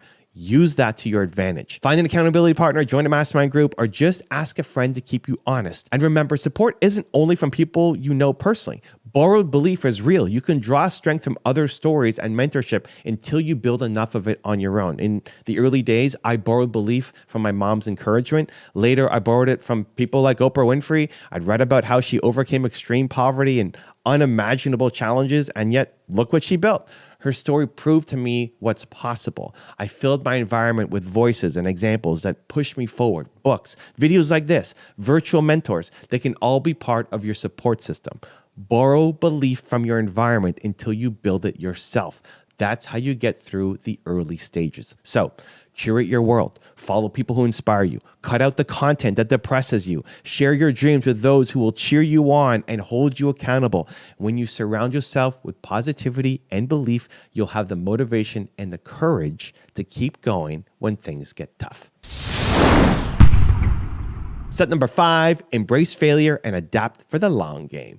The final step is to treat your life design as an ongoing process. No plan will be perfect, and that's okay. You need to embrace failure as feedback and stay consistent for the long haul. When things go wrong, and trust me, they will, don't see it as proof that you can't do it. See it as part of the process of becoming who you're meant to be. Thomas Edison famously said about inventing the light bulb, "I haven't failed. I've just found 10,000 ways that won't work." That's the mindset you need. In psychology, this is called a growth mindset, the belief that abilities and intelligence can be developed through effort and learning. People with this mindset thrive on challenges and persist through their setbacks. They understand that failure is not permanent. It's just a stepping stone. So keep that perspective. Every setback is teaching you something. Now, I'm not just preaching here. I Try to live this. When I started my YouTube channel, it took me 5 years to crack 2,000 subscribers. 5 years of pouring my heart into videos, experimenting, failing, feeling like nothing was working. Most people would have quit, but I kept adjusting and improving instead. In the next 5 years, that 2,000 grew to 1.3 million. Today, this channel has over 4 million subscribers, and it only happened because I stayed in the game. Years of struggle and self-doubt set the stage for an overnight success that was a decade in the making. There was also a time my team and I got all of our camera gear stolen the night before a major shoot. We woke up with nothing, thousands of dollars of equipment gone. We could have seen it as a sign to pack it in. Instead, we chose to adapt. We rented new gear, we showed up anyway, and filmed. And you know what happened? The interview recorded turned out to be one of our best. And the experience taught me to have faith and that great things come to me. I learned that even when a branch breaks under you, you can rely on your wings. A bird on a branch isn't afraid of it breaking because its trust is in its own wings. Even if the plan fails, you can figure it out. The belief has to be in yourself, not just the plan. Designing the life you want is a journey, not a one-time project. You will stumble, you will make mistakes. Good, that means you're moving. Learn from every misstep and keep going. Iterate, adjust your course, but never abandon your vision. The only way you lose for sure is if you give up. As long as you keep getting back up, you're still moving towards your dream. Pick one step from today and execute on it within the next 24 hours. Even if it's tiny, do it. Your future self is watching, and today you get to make them proud. Remember, you don't have to have it all figured out. You just need to take the next step in faith and then the next. You think the worst advice you ever got was bad? Listening to negativity, whether it comes from other people or from that little voice of self-doubt in your head, is even worse. Bad advice is occasional and obvious, but negativity can be constant and insidious. If you keep letting negative words and thoughts guide you, it will sabotage your dreams faster than any one piece of terrible advice ever could. Today, I'm going to prove it to you and show you how to break free. My story. Nearly quitting because of negativity. Let me start with a quick true story. My story. When I was 19, I made the toughest decision of my life. I quit a secure path to join a startup. I was a broke kid trying to build a business earning only $300 a month. And soon, nothing was working. Every day that went by without results, my inner voice got louder and meaner. I began telling myself that I was a failure. I felt like a giant loser who made the biggest mistake of my life. The negativity in my own head was crushing me. I was too ashamed to admit to friends how badly things were going, so I suffered alone. And finally, after yet another attempt to get sales, I hit my breaking point. I called my business partner and said, I quit. Our business is not working. Imagine that. I was this close to giving up entirely. Not because someone gave me awful advice, but because I listened to the negativity in my head telling me I wasn't good enough. That night, I could hardly sleep. The next morning, something clicked. I realized I couldn't quit yet. Not like this. That spark of positivity fought its way through the gloom. I asked myself, who has built a successful software company before? And the first person I thought of was Bill Gates. So I started researching how Bill Gates built Microsoft from nothing. I learned the strategy, which I called modeling success, and applied it to my business. And guess what? Shortly after, I closed my first big deal of $13,500. That was more money than I'd ever seen in my life up to that point. And more importantly, I had a proven plan to keep going. So think about it. If I had kept listening to that negative voice and quit, I would have lost everything I'd worked for. Instead, by shutting out the negativity and finding a positive model to follow, I turned things around. This taught me a powerful lesson firsthand. Negativity is a dream killer. It almost made me give up on my business and myself. If I hadn't pushed past it, I wouldn't be here today talking with you. Addressing your doubts. Now, I know some of you might be thinking, yeah, but sometimes negative people are just being realistic. Or, yeah, but I can't just ignore my own doubts. What if they're true? These are valid thoughts. Let's address them head on. So the objection, isn't it important to consider the negatives? I can't just live in la la land thinking everything's rainbows. What if the negative voice is right? And here's the answer. There's a big difference between helpful caution or constructive criticism and destructive negativity. Being aware of risks or hearing out advice, even if it's not what you want to hear, can be useful. But that's not what we're talking about here. We're talking about the constant pessimism, fear, and discouragement that has no constructive angle. Negativity isn't offering solutions. It's just telling you to give up. Negativity loves to disguise itself as realism. But ask yourself, is the negative comment or thought actually helping you solve a problem, or is it just making you feel hopeless? Constructive feedback will point out an issue and suggest how to improve or avoid it. Destructive negativity just says, this sucks, you suck, it'll never work, with no light at the end of the tunnel.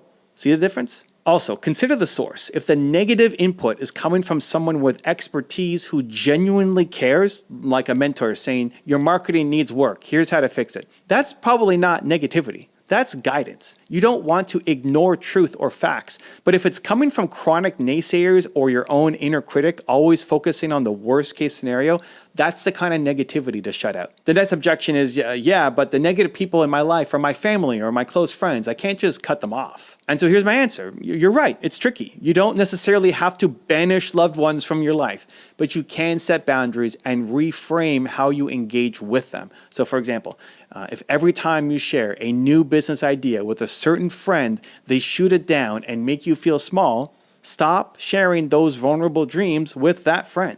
Limit the conversations you have with perpetually negative family members or steer them towards other topics. You might not remove these people entirely, but you can remove their influence on your big goals. Remember, you control whose voices carry weight in your mind. The next objection I get is, I'm just naturally pessimistic. I can't change that.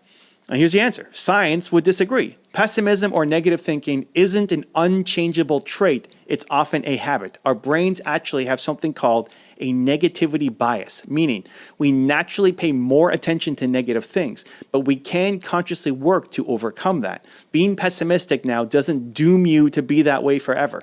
With practice, you can train yourself to adopt a more optimistic outlook, or at least catch and question negative thoughts. It's like strengthening a muscle, the positivity muscle. Countless people have done it, and so can you. So no more yeah buts. It is possible to guard against negativity without losing touch with reality. In fact, doing so is critical if you want to succeed.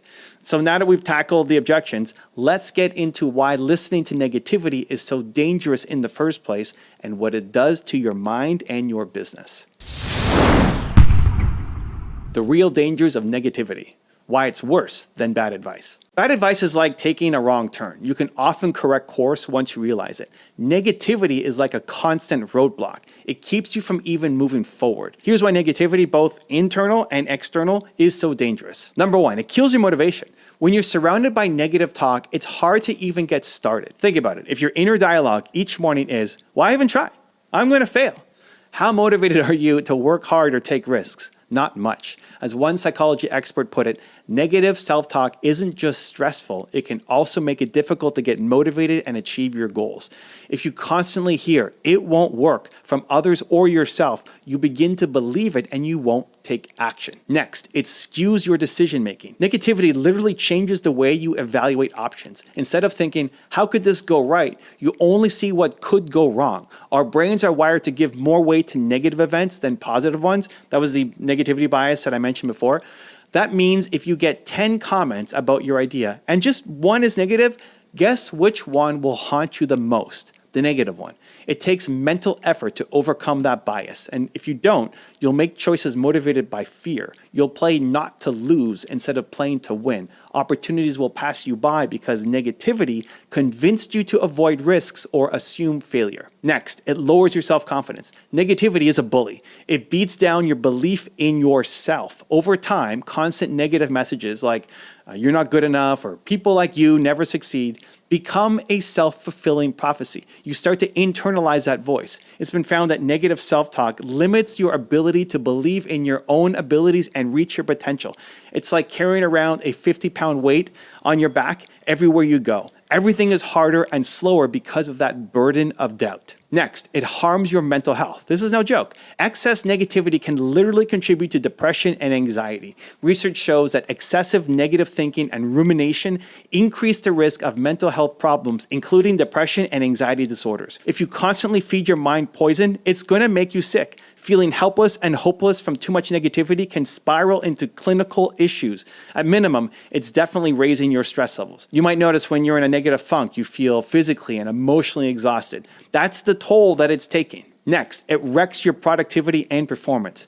Negativity doesn't stay contained as just a feeling. It affects what you do. For instance, a Michigan State University study found that employees who focused on negatives became mentally fatigued, defensive, and saw a drop in their work performance. In other words, negativity makes you less effective at whatever you're doing. If you're an entrepreneur, that could mean slower progress, poor quality work, and fewer results. When your mind is busy fighting doubt or stress, it has less energy to concentrate on creativity or problem solving. Next, it can strain or sabotage relationships. If you're always negative, you risk pushing away mentors, partners, or customers. Think about it. Would you invest in or partner with someone who responds to every idea with, "It'll never work"? Probably not. Negativity is contagious. It can spread to your team and create a toxic culture. And people generally avoid chronic negativity. So if you are the negative one, you might lose valuable connections. If someone else close to you is negative about your goals, it can strain your relationship as you try to distance yourself. In either case, negativity throws friction into your interactions. The bottom line is this: negativity is worse than bad advice because it doesn't just send you in a slightly wrong direction, it convinces you to stop, turn around, or not even try. It undercuts the very fuel you need for success: your belief, your passion, your persistence. Now, let's back this up with a bit of science and data so you know I'm not just making this up. The science: how negativity affects your brain and results. I'm a big believer in data and science, so let's look at what research says about negativity and why it has such a powerful effect on us as entrepreneurs. Let's start with this. Negativity hijacks your brain's focus. Psychologists talk about the negativity bias, the tendency for negative events or thoughts to have a greater impact on our mental state than positive ones of equal intensity. It's like Velcro for bad stuff and Teflon for good stuff. From an evolutionary perspective, our brains latch onto negatives that are like threats or failures to avoid danger. But in modern life, that bias can backfire. It means that one harsh criticism can outweigh a dozen compliments in your mind. One setback can make you forget all of your progress. Knowing this, you have to actively work to balance that bias out, or your brain will dwell on negativity by default. Next, stress and negative thinking make you less decisive and effective. When you're stressed out or in a negative emotional state, your brain's decision-making centers don't function optimally. Studies have shown that stress, often induced by negative thoughts, impairs our ability to evaluate choices and take risks in a balanced way. You tend to either make overly cautious decisions or freeze up through analysis paralysis. One review on stress and decision-making noted that under stress, we often become risk-adverse and fixate on potential losses, which is not a recipe for entrepreneurial success. Next, negative self-talk is linked to depression and helplessness. As I mentioned, research links habitual negative self-talk and rumination to higher risk of mental health issues. For example, persistent negative inner dialogue has been linked to depression and feelings of helplessness. If you're telling yourself, "I'm trapped, there's no way out, I suck," you start to believe it, and then you stop seeing solutions. It's a vicious cycle. Negativity causes hopelessness, and hopelessness breeds even more negativity. Breaking that cycle by changing your self-talk is key to protecting your mental health. Next, it increases your stress hormones. Negative thoughts trigger stress responses in the body, like increased cortisol.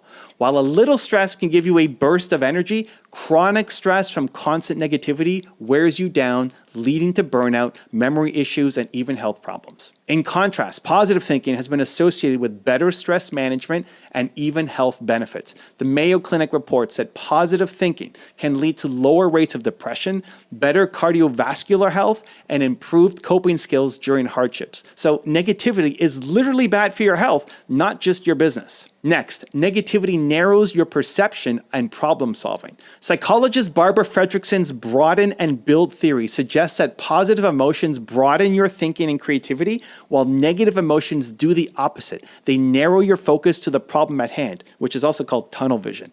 That might help in a life or death threat, but in business, tunnel vision on problems means you fail to see creative solutions or opportunities. One article noted that negative self-talk can lead to a lowered ability to see opportunities and a decreased tendency to capitalize on them. You literally miss chances because negativity has you fixated somewhere else. Next, Positive mindset equals better performance and vice versa. The flip side of all this negativity research is that positive thinking yields better outcomes.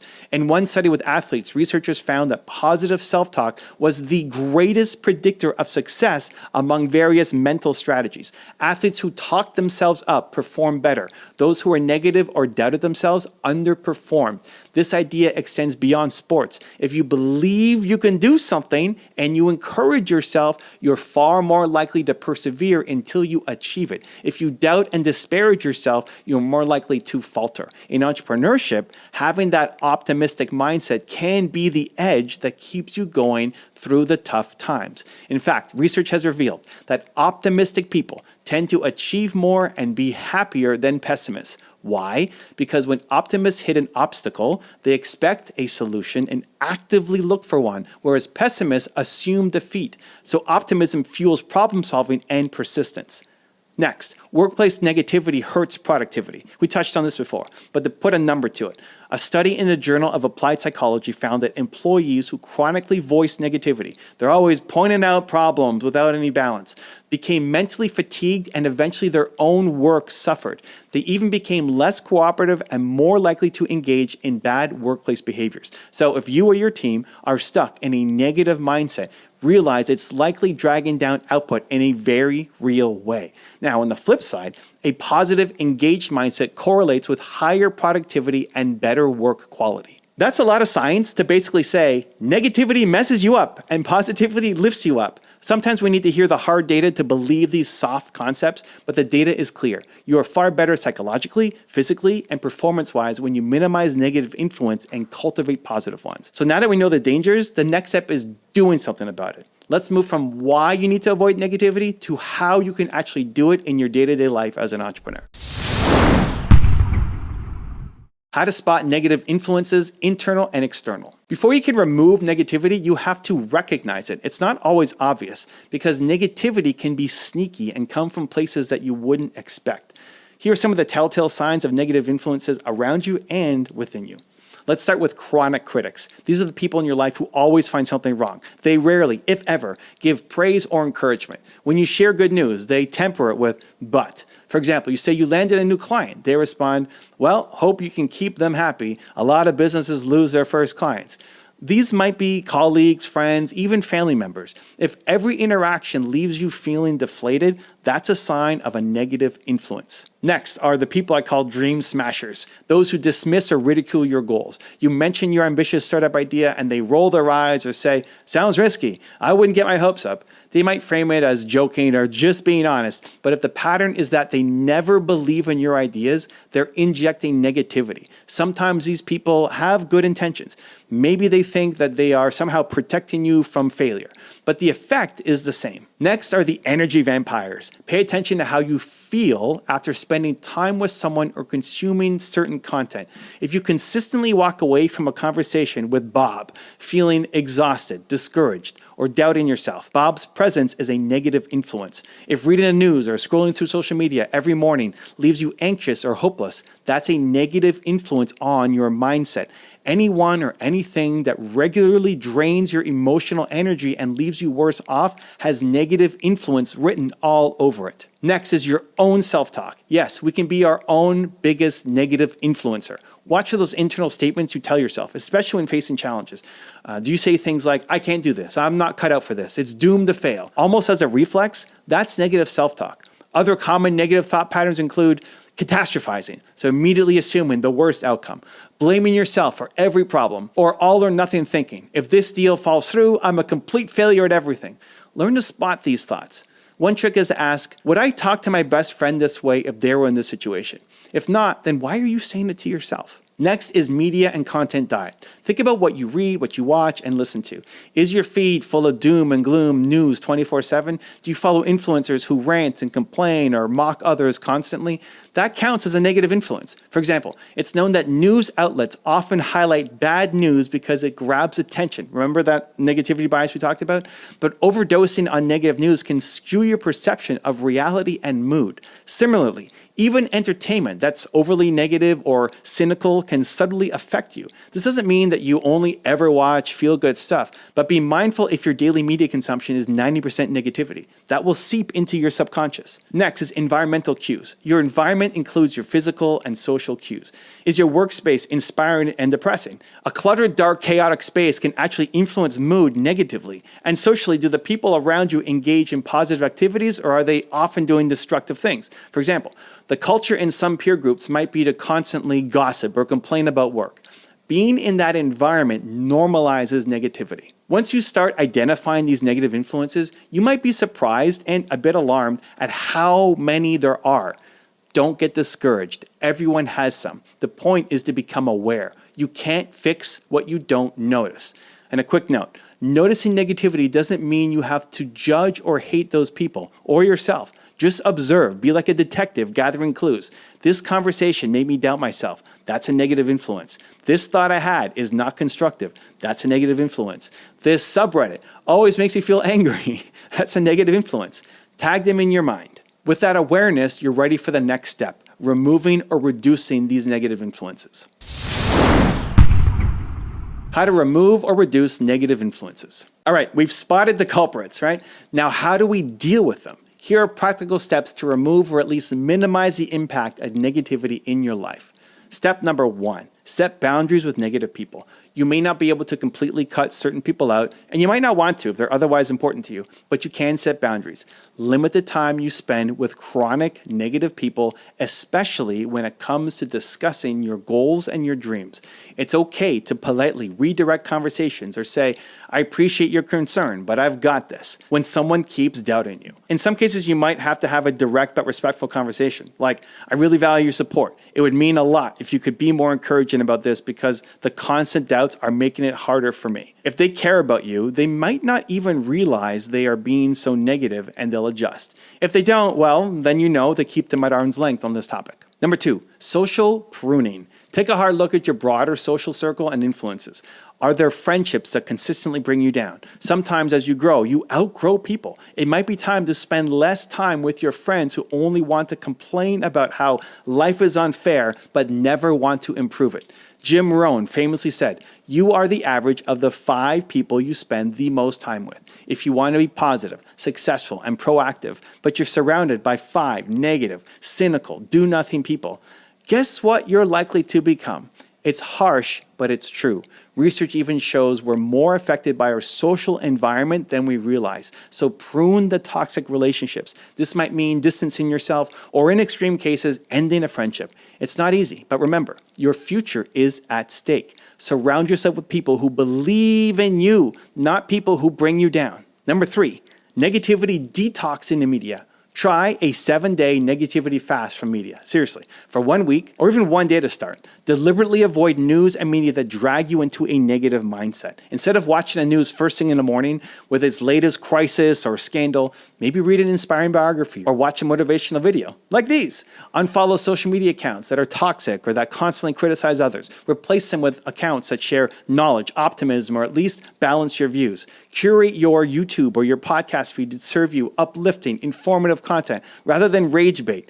If something or someone you follow consistently makes you angry, fearful, or hopeless, ask yourself, why am I consuming this? Life is too short to let content make you miserable. You are the CEO of your own media diet. Choose wisely what you consume. Number 4, challenge your own inner critic. When it comes to internal negativity, you have to actively engage with it. Start by catching those negative thoughts, as we discussed. Then talk back to them or reframe them. For example, if your mind says, I'm not experienced enough to start this business, respond with, I might not have a ton of experience yet, but I can learn and grow. Everyone starts somewhere. Turn the I can't do it into I'll never know unless I try and I can figure it out. This isn't just fluffy, positive thinking. It's about being fair to yourself. If you wouldn't tell a friend, you'll never succeed, don't bother, then don't tolerate yourself saying it. Some people find it helpful to literally write down negative beliefs and then write a rational rebuttal next to them. Over time, what you do is train a new voice in your head, a coach rather than a critic. It might feel forced at first, but repetition works. Remember, you are in control of your inner narrative. It takes practice, but you can rewrite it. 5, use pattern interrupts. Negativity can be a habit loop. Something triggers a negative thought, which triggers a negative emotion, which maybe triggers a negative action, like procrastinating or stress eating. To break a habit, sometimes you need to jolt yourself out of the routine. A pattern interrupt can be physical, like doing 10 quick jumping jacks or taking a quick walk when you catch yourself stewing in some negative thoughts. Or it can be mental, like using a mantra or affirmation. Some people use techniques like the 5-second rule from friend of the channel, Mel Robbins, where you count 5, 4, 3, 2, 1, and then move or do the positive opposite of what your negative thought is telling you. For example, you catch yourself thinking, I'll never get this project done. As soon as you notice it, count down and then take one small action on the project. Action is an antidote to the paralysis negativity causes. By interrupting the pattern, you're training yourself not to sink in the quicksand of negativity. 6, seek professional help if needed. I want to emphasize, if your negative thoughts feel overwhelming and possibly tied to depression or anxiety, it's absolutely okay and smart to seek help from a coach or therapist. This doesn't apply to everybody, but for some people, negativity has deep roots. A professional can help untangle those and give you tailored strategies. It's not a weakness, it's using all available tools to empower yourself. By applying these steps, you'll start clearing out the negativity weeds from your mental garden. But removal alone isn't enough. You need to replace the negativity with positivity and create an environment that nurtures you. Building a powerful mental environment. Think of your mind as an ecosystem. You've started pulling the weeds, those negative influences. Now you need to plant and water the good seeds. A powerful mental environment is one where everything around you, the people, places, practices, is aligned to keep you inspired, motivated, and focused. Here's how to build one. Number 1. Surround yourself with positivity and support. Removed or reduced time with the naysayers. Now actively seek out the yay-sayers. Find people who uplift you, who challenge you in constructive ways, and build that belief in your vision. This could mean joining entrepreneur groups or mastermind circles where people are ambitious and encouraging. It could mean finding a mentor who has a positive outlook, or simply friends who have a growth mindset. But make an effort to spend more time with them. As the saying goes, walk with the wise and become wise, for a companion of fools suffers harm. In modern times, walk with positive, successful people and you'll start to absorb their habits and optimism. Choose your tribe carefully. Their attitudes will rub off on you. Research has shown we really do take on the characteristics of those we're closest to. So create a circle around you that reflects what you aspire to be. Number 2, curate your inputs. Go on an information diet. Earlier, we removed the negative media. Now fill that space with positive, enriching content. There's so much good stuff out there. Podcasts of inspiring interviews, YouTube channels like this one that provide motivation and strategies, books, audiobooks by people who have achieved what you want to achieve. Feed your mind daily with things that make you feel empowered, not discouraged. For example, I make it a part of my morning routine to watch something motivating or educational every single day while I'm walking outside. It's like having a personal training session for my mindset each morning. I've shared that watching even a short motivational video every morning helps me stay focused and inspired. I challenge you to do the same. Start your day with 10 minutes of something positive, a powerful speech, a success story, even an upbeat song that pumps you up. This sets the tone and acts like a protective shield against negativity for the rest of your day. Number 3, engineer your physical environment. Don't overlook your workspace and your home environment. Make your space reinforce a positive mindset. I call it a play bigger trigger. This could be as simple as putting up a few motivational quotes or posters that resonate with you. Cliche? Maybe. But seeing believe or dream big or an Edison quote like, our greatest weakness lies in giving up. The most certain way to succeed is always to try just one more time on your wall can be a nice little nudge when you're feeling down. Keep your environment tidy and organized. Clutter can subconsciously add to stress and negative feelings of overwhelm. Some entrepreneurs set up what's called a vision board. That's a collage of images and words that represent your goals. This can be a great tool too to keep your mind focused on the possibilities and the positive outcomes that you are working toward rather than the obstacles that are in the way. The key is to design your surroundings so that they constantly remind you of your mission, your progress, and the things that you're grateful for in your life. Number 4, practice gratitude and positive reflection. Incorporate habits that naturally boost your positivity. Gratitude is a big one. Take a few minutes each day, morning or night, to write down or think about at least 3 things that you're grateful for. They can be really small things like, I had a great cup of coffee today, or big, we closed a new client today. Research has found that gratitude practices can increase your overall happiness and reduce depression symptoms because they shift your focus to the good in your life. Another practice is to celebrate wins, even small wins. And this is something that I am still always working on. Got through a tough call, finished a task that you've been dreading, acknowledge it, share it with a friend, or just give yourself a mental pat on the back or a mental high five. This trains your brain to notice progress, not just the pitfalls. When you regularly reflect on what's going on, you have less mental room for what's going wrong. Number 5, develop a resilient mindset. This is the antidote to negativity. Building a positive environment also means strengthening your mind to handle negativity when it does appear. One way is to adopt empowering beliefs. For example, adopt "I never fail, I only learn" as a core belief. That way, if something doesn't work out, you don't see it as a giant catastrophe, you see it as data for growth. Another strategy is keep inspiring role models in mind. Whenever you feel doubt, think of someone successful who went through even bigger challenges than you. Remind yourself, if they got through that, I can get through this. For me, I often recall stories like Nelson Mandela, who spent 27 years in prison but never gave up hope. Or more contemporary entrepreneurs I admire who overcame huge obstacles. It puts my own problems in perspective and reignites my determination. Also, fill your reading list with biographies or stories of resilient people. It's incredibly motivating and educative. Number 6, leverage positive affirmations or mantras if that's your thing. Some people benefit from using affirmations. These are statements that you repeat to reinforce a belief that you want to continue to actually believe. So for example, saying, "I am capable of finding solutions to any problem," regularly. It might feel silly at first, but spoken words have power, especially over time. My favorite is, "Great things come to me." The goal isn't magical thinking, it's to prime your brain to look for evidence that supports the positive statement. If affirmations feel too weird, even just a mantra like "keep moving forward" or "believe," which is my personal favorite, that you say when times get tough can refocus your mind on positivity and persistence. Now, I want to highlight something. I'm not talking about a one-time fix. Building a powerful mental environment is an ongoing process. It's a lifestyle. It's like physical fitness. You don't go to the gym for one epic 5-hour session and then you're fit for life. You go consistently. Similarly, you feed your mind with positivity. You weed out negativity day after day. And over time, this consistency transforms your default state.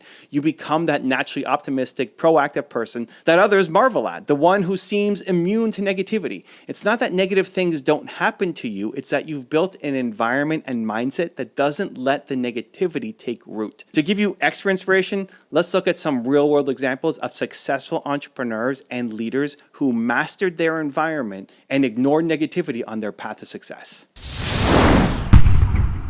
Successful entrepreneurs who tuned out negativity. History and the business world are full of examples of people who achieve greatness because they refuse to listen to negative voices. Whenever you doubt the importance of shutting out negativity, remember these stories. Colonel Harlan Sanders, founder of KFC. Sanders is a classic case of persistence in spite of massive rejection.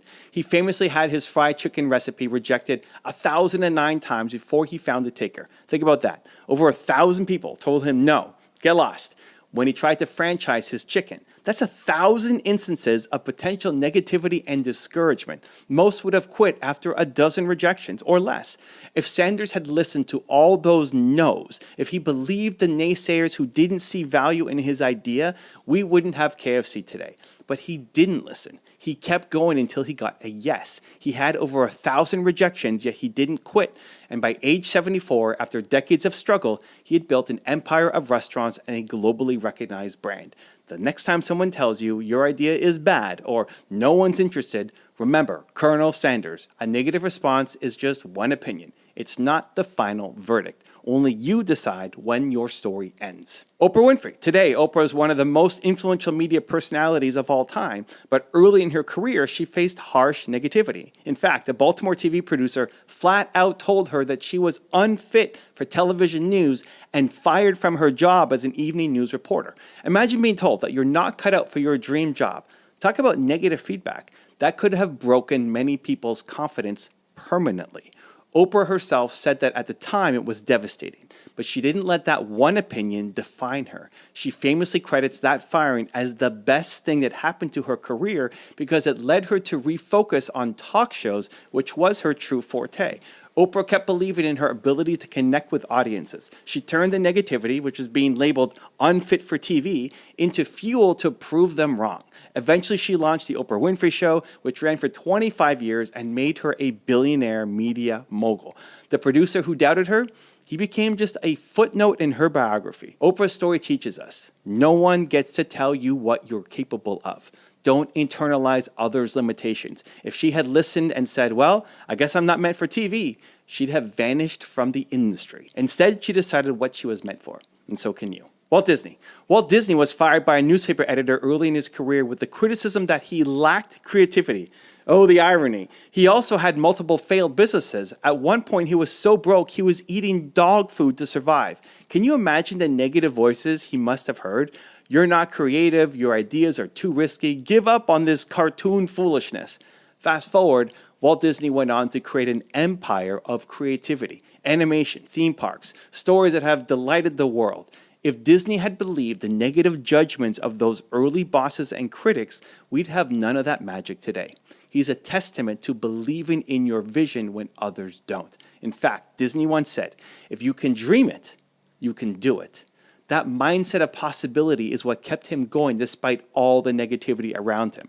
So next time someone tells you that your creative idea is stupid or you're not cut out for this, remember Walt Disney nibbling on dog food, stubbornly holding on to his dream until it bloomed into something extraordinary. Thomas Edison, we mentioned him earlier. Edison faced thousands of failed experiments when trying to invent a practical light bulb. People thought he was wasting time. Some even implied he was crazy to keep trying after so many failures. His response to failure was legendary. When a reporter asked him about all the failed attempts, Edison famously said, "I have not failed.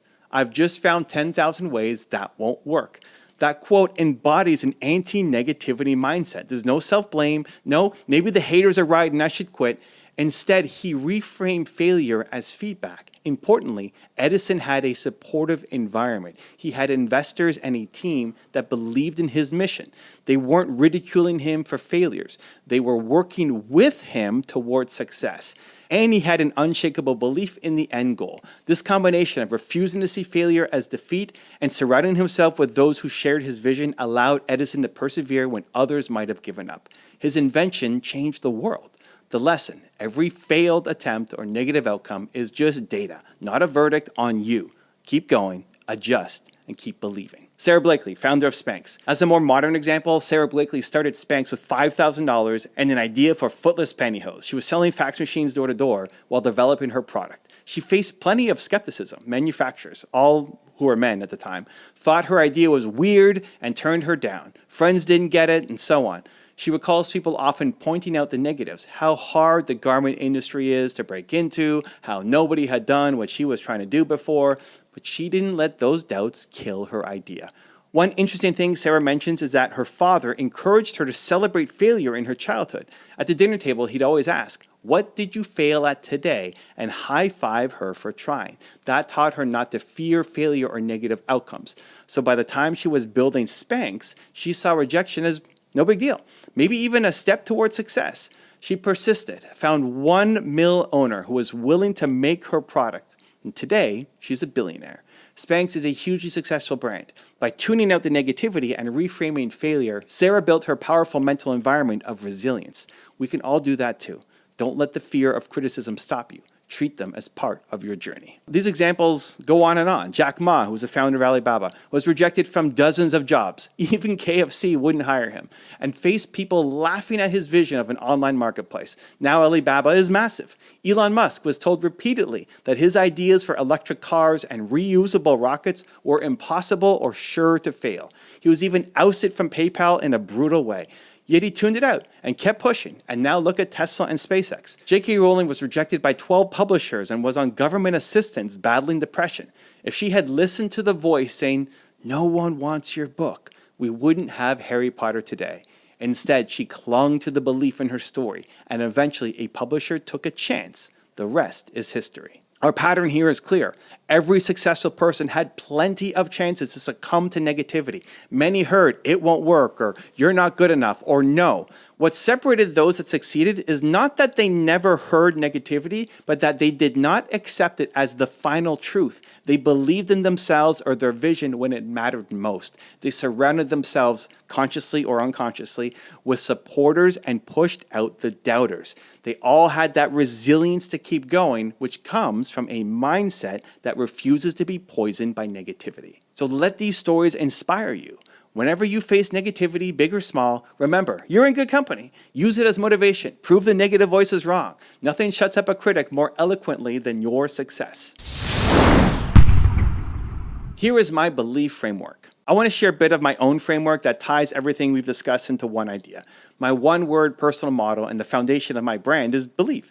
I even wrote a book about finding your one word, and for me, it was belief. I built my whole business and brand around it, and it's not just a marketing slogan, it's truly who I am. Why belief? Because belief is the opposite of negativity. It's the antidote to all the doubt and fear and naysayers that threaten and hold you back. When I say believe, I mean believe in yourself. I mean believe in your vision. I mean believe that it's possible. It starts internally. You cultivate that self-belief by doing the things that we talked about here on this video. Surrounding yourself with positivity, learning from mentors and stories that inspire you to believe more, training your self-talk to be more encouraging rather than critical.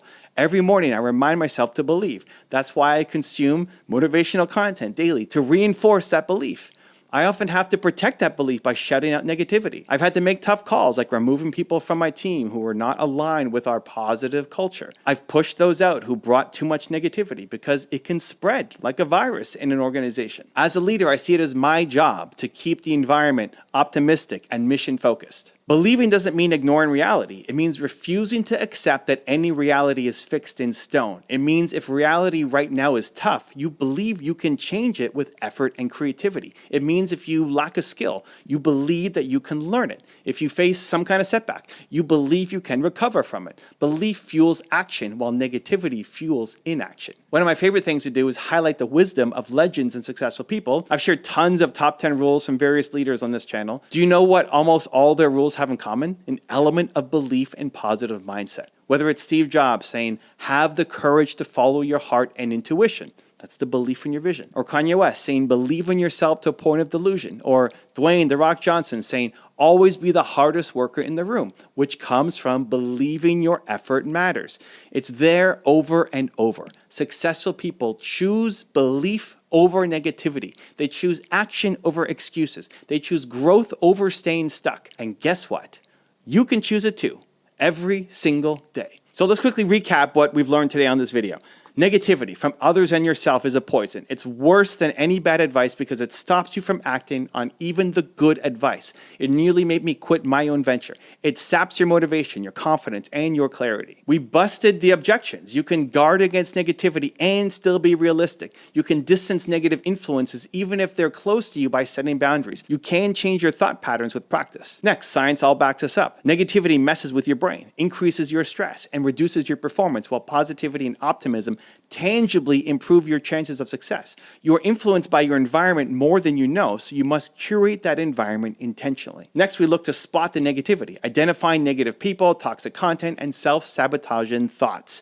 Next, we applied steps to remove negativity, say no to the naysayers, pruning our social circle, detoxing our media, challenging negative self-talk, and interrupting negative patterns. Next, we built a positive environment, surrounding ourselves with supportive people, feeding our minds with inspiring content daily, creating spaces and habits that encourage gratitude, growth, and a solution-focused attitude. We saw examples of some of the greatest success stories that happened because people refused to listen to negativity. From Colonel Sanders to Oprah to Disney to Edison, they believed in their mission when others did not.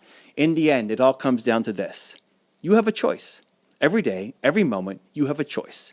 Listen to the negativity or listen to your heart and your vision. Feed the fears or feed the dreams. I chose belief, and it led me here. I'm asking you to choose it too. Remember, no one will care about your dream as much as you do. Not everyone will understand it. Some people will doubt or mock it. Sometimes even you will doubt it.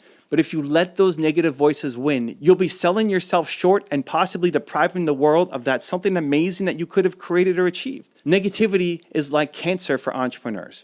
It grows if you allow it, and it can destroy the whole organism. In this case, your business, your ambition. You must cut it out aggressively and continuously. And in its place, plant positivity like a seed and nurture it daily. That seed will grow into confidence, into resilience, and into success. The worst advice you ever got might set you back a little, sure, but letting negativity live in your mind will set you back forever. Don't let it.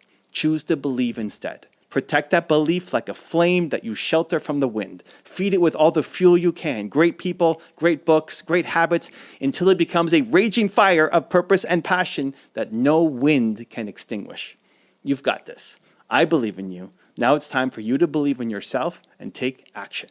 Silence the negativity, amplify the positivity, and go build your dreams. And remember, the next time negativity knocks on your door, you don't have to answer. Instead, look it in the face and say, watch me succeed anyway. Stay positive, stay strong, and as always, believe. You know that person who's always dragging you down with their negativity? The coworker who constantly complains, the family member who calls your business idea just a fantasy, or the random troll online spewing insults at you for no reason. Negative people can pop up in all areas of your life, at work, at home, and on the internet, and they can sabotage your energy and confidence if you let them. So today I'm going to arm you with the strategies to handle toxic coworkers, unsupportive family and friends, and online haters so you can stay focused, positive, and achieve your goals. I'm going to blend some motivation with practical tips and even a little bit of science to understand why negativity affects us so much and how you can rise above it. And by the end of this video, you'll know exactly how to deal with the naysayers in your life and turn their negativity into fuel for your success. Are you ready? Let's do this. First, let's talk about why negativity hits us so hard. It's not just in your head. Our brains are literally wired to react more strongly to negative experiences than positive ones. Psychologists call this the negativity bias, and it means that bad news or rude comments stick with us more than praise or happy moments. As one Psychology Today article put it, your brain is simply built with a greater sensitivity to unpleasant news. In other words, nastiness makes a bigger impact on your brain than kindness. Think about it. You might get 5 compliments in a day and just one jerk saying something nasty. And what do you tend to remember at night? Probably the nasty comment.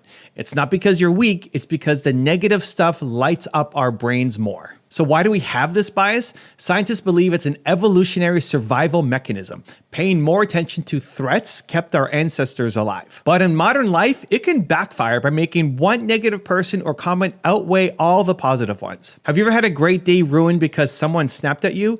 That's the negativity bias at work. In fact, studies suggest it takes multiple positive interactions to offset a single negative one. Relationship expert John Gottman found that in happy marriages, couples have about 5 positive interactions for every 1 negative. That's the kind of ratio it takes to balance out negativity. So if you feel an outsized impact from a colleague's criticism or a friend's doubt, know that it's partly your brain doing what it's wired to do. The good news is, once you're aware of this, you can take steps to counteract it. You can consciously remind yourself of the positives, and you can develop strategies, which we'll cover in this video, to keep negative people from hijacking your brain. The key is to not beat yourself up for feeling bad. It's to train yourself to handle negativity constructively. So before we dive into specific scenarios, remember this. Negative people only have as much power as you give them. Yes, their words and actions can hurt, but you get to decide what to do with that hurt. You can absorb it and let it stop you, or you can deflect it, reframe it, and use it to grow stronger. This video is about learning to do the latter. Now let's break this down by where negativity might be coming at you: the workplace, your personal life, and online. And in each segment, I'm going to talk about what's at stake and give you practical tips to handle those negative people. Work is a place where you spend a huge chunk of your life. So one toxic person there can really make your day miserable. It might be a coworker who's always gossiping, a boss who belittles employees, or a direct report who constantly blames others. These aren't just minor annoyances. Negativity at work can wreck teams and careers. Research shows that when incivility, another word for rude, negative behavior, infects the workplace, performance and morale plummet. Incivility and negativity at work hurt the bottom line. Studies show 80% of workers lost time worrying about incidents of rudeness, 66% said their performance declined, and 12% even quit their jobs due to uncivil treatment. When people feel disrespected or constantly criticized at work, their motivation and focus nosedive. Those who stick around are often less engaged. In one poll, 78% of people said their commitment to the organization dropped after experiencing workplace incivility. And negativity doesn't just stay internal. 25% of employees admitted to taking out their frustrations on customers when they were treated poorly at work. In short, a negative coworker or boss isn't just unpleasant. They can literally hurt the company's results and your ability to do your best. Consider this. A study by Harvard researchers published via Cornerstone found that having just one toxic employee on a team made other team members 54% more likely to quit. 54%! That's how badly one negative person can poison the well.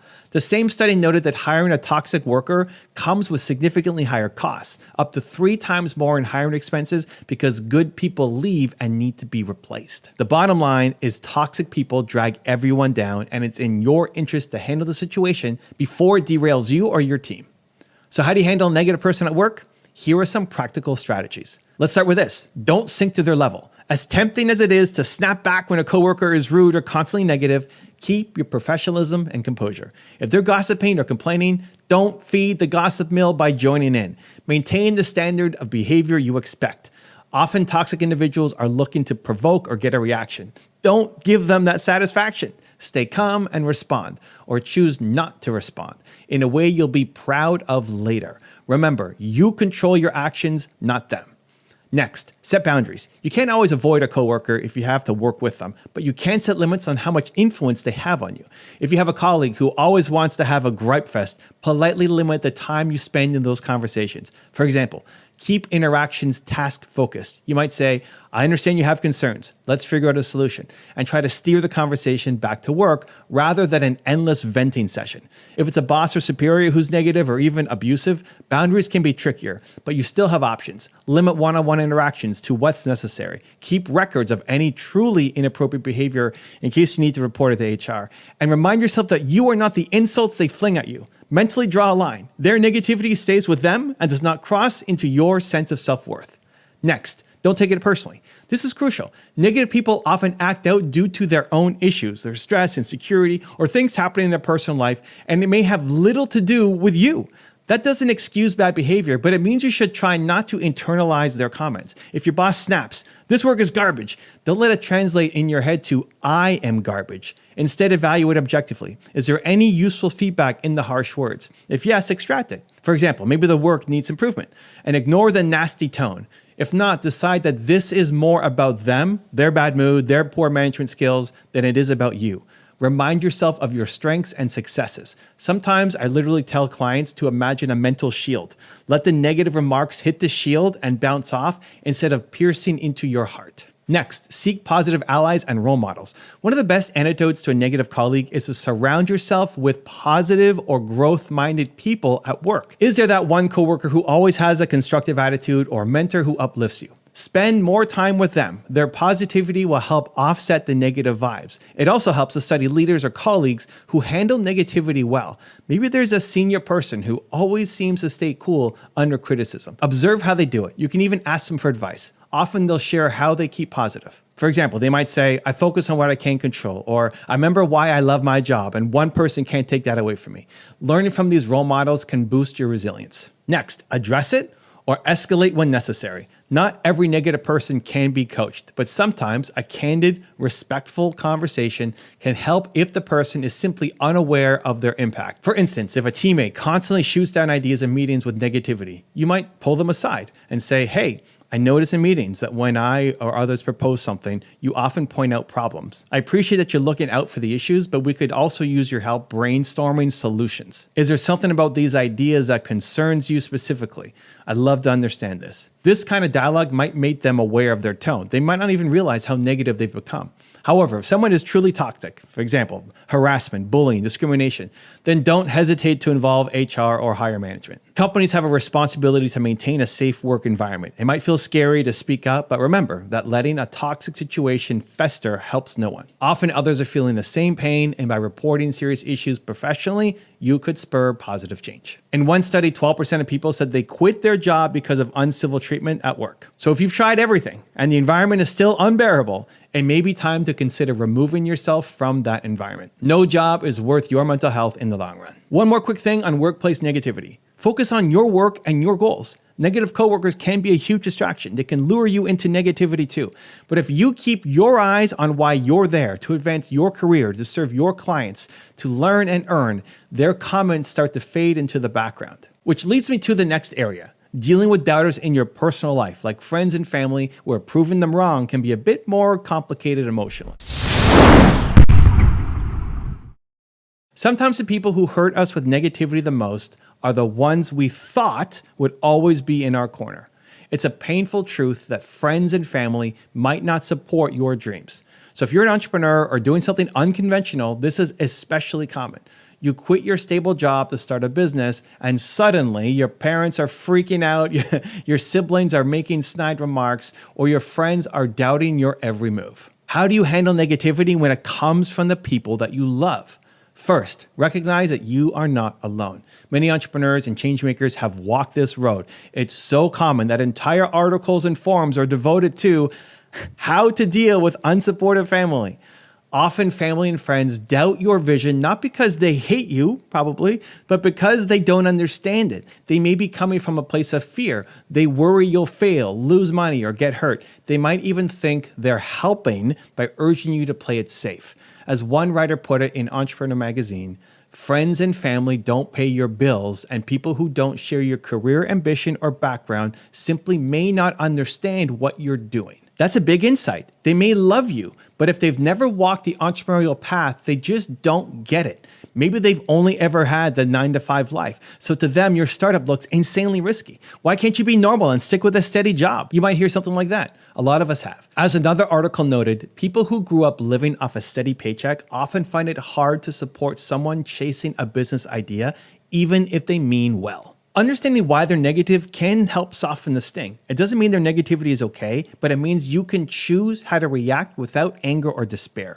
So here are some strategies for dealing with negativity from those closest to you. Start with communication and education when possible. Sometimes a bit of communication can turn an unsupportive family member into a quiet supporter, or at least reduce their negativity. Share your vision and plan with them. Your parents or spouse might be negative simply because they're worried and in the dark. If you walk them through why you believe in what you're doing, maybe show them your business plan, your early results, the research you've done, it might ease their concerns. Show them that you're not just jumping blindly. As one entrepreneurship coach advises, they may need more than your elevator pitch to understand that you know your stuff. Offer budgets, strategic goals, potential customers. Show that you've thought it through. By demonstrating that you have a plan and you're serious, you might win a bit of their respect or at least quiet some of the doubt. Now, let's be real. Some family members might still dismiss it. I still think it's a bad idea, but okay. You likely won't convince everyone, but at least you gave them a chance to understand rather than assume you're just being reckless. Next, seek support elsewhere. If your inner circle doesn't get it, find people who do. This is huge. Every entrepreneur or person striving for big goals needs a support system. If your childhood friends or cousins can't be that support right now, build your own circle of positive influences. Join entrepreneur groups, in person or online communities, find a mentor or connect with like-minded people who encourage you. The truth is, many of the greats were doubted by those close to them until they succeeded. And what kept them going was often finding others who believed. So maybe it's a local startup meetup or an online forum of creators where people share wins and losses and encourage each other. Surround yourself with people who want you to win. They don't necessarily replace your family, but they can fulfill that role of cheerleader and advisor that you desperately need. You are the average of the 5 people you spend the most time with, as motivational speaker Jim Rohn famously said. If the 5 closest people around you are super negative, then guess what?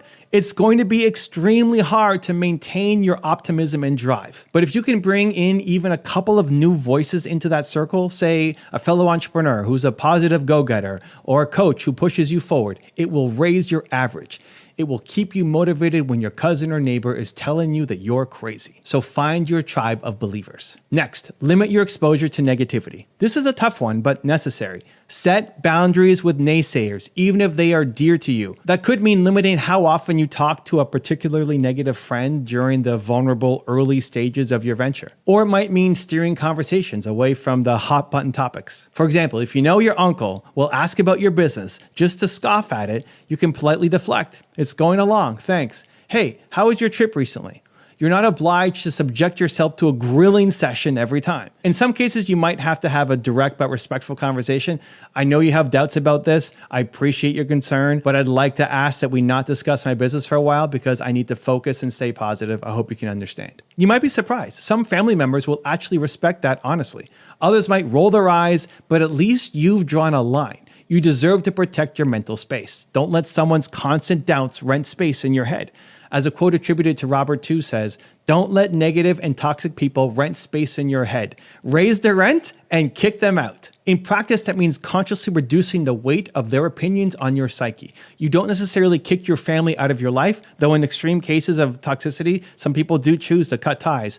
But you do evict their negative voice from your inner dialogue. You stop replaying their criticisms in your mind. Next, prove through actions, not arguments. You likely won't win over a harsh skeptic in your family with arguments or pleas. What may win them over eventually is results. Instead of fighting with them each time saying it will work, channel that energy into making progress on your goals. Let your success be your response.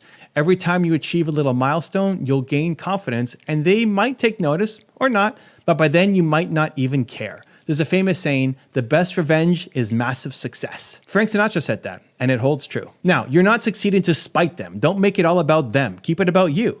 But there's nothing quite like the moment when someone who doubted you sees you thrive. Instead of, I told you so, you can just smile as they eat their words. Even Michael Jordan had a quote that's relevant here. If you accept the expectations of others, especially negative ones, then you'll never change the outcome. What he meant is that if you start believing what the haters, even the well-intentioned haters say, you'll limit yourself.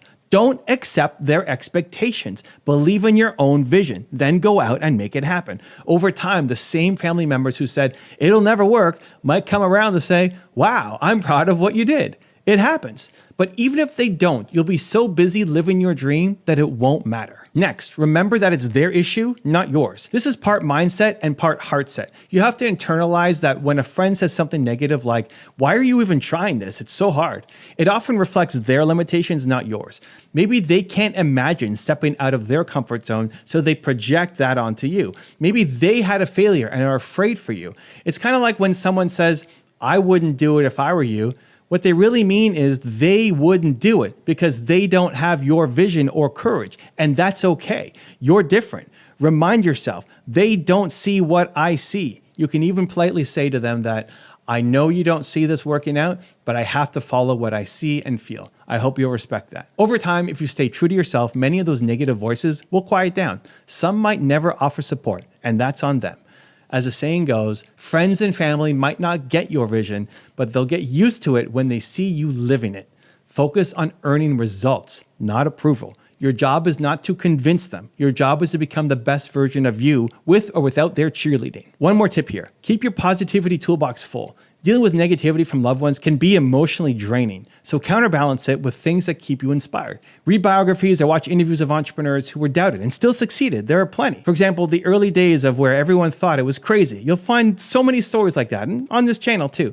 Fill your mind with positive affirmations or a spiritual practice or whatever keeps you centered. Maybe every morning remind yourself of your why you're doing what you're doing. When you're strong in your purpose, the noise from others matters less. Now let's talk about the wild world of the internet. Online negativity is a beast of its own. Unlike your coworkers or families, strangers on the internet don't know you personally, which sometimes makes their comments even more vicious.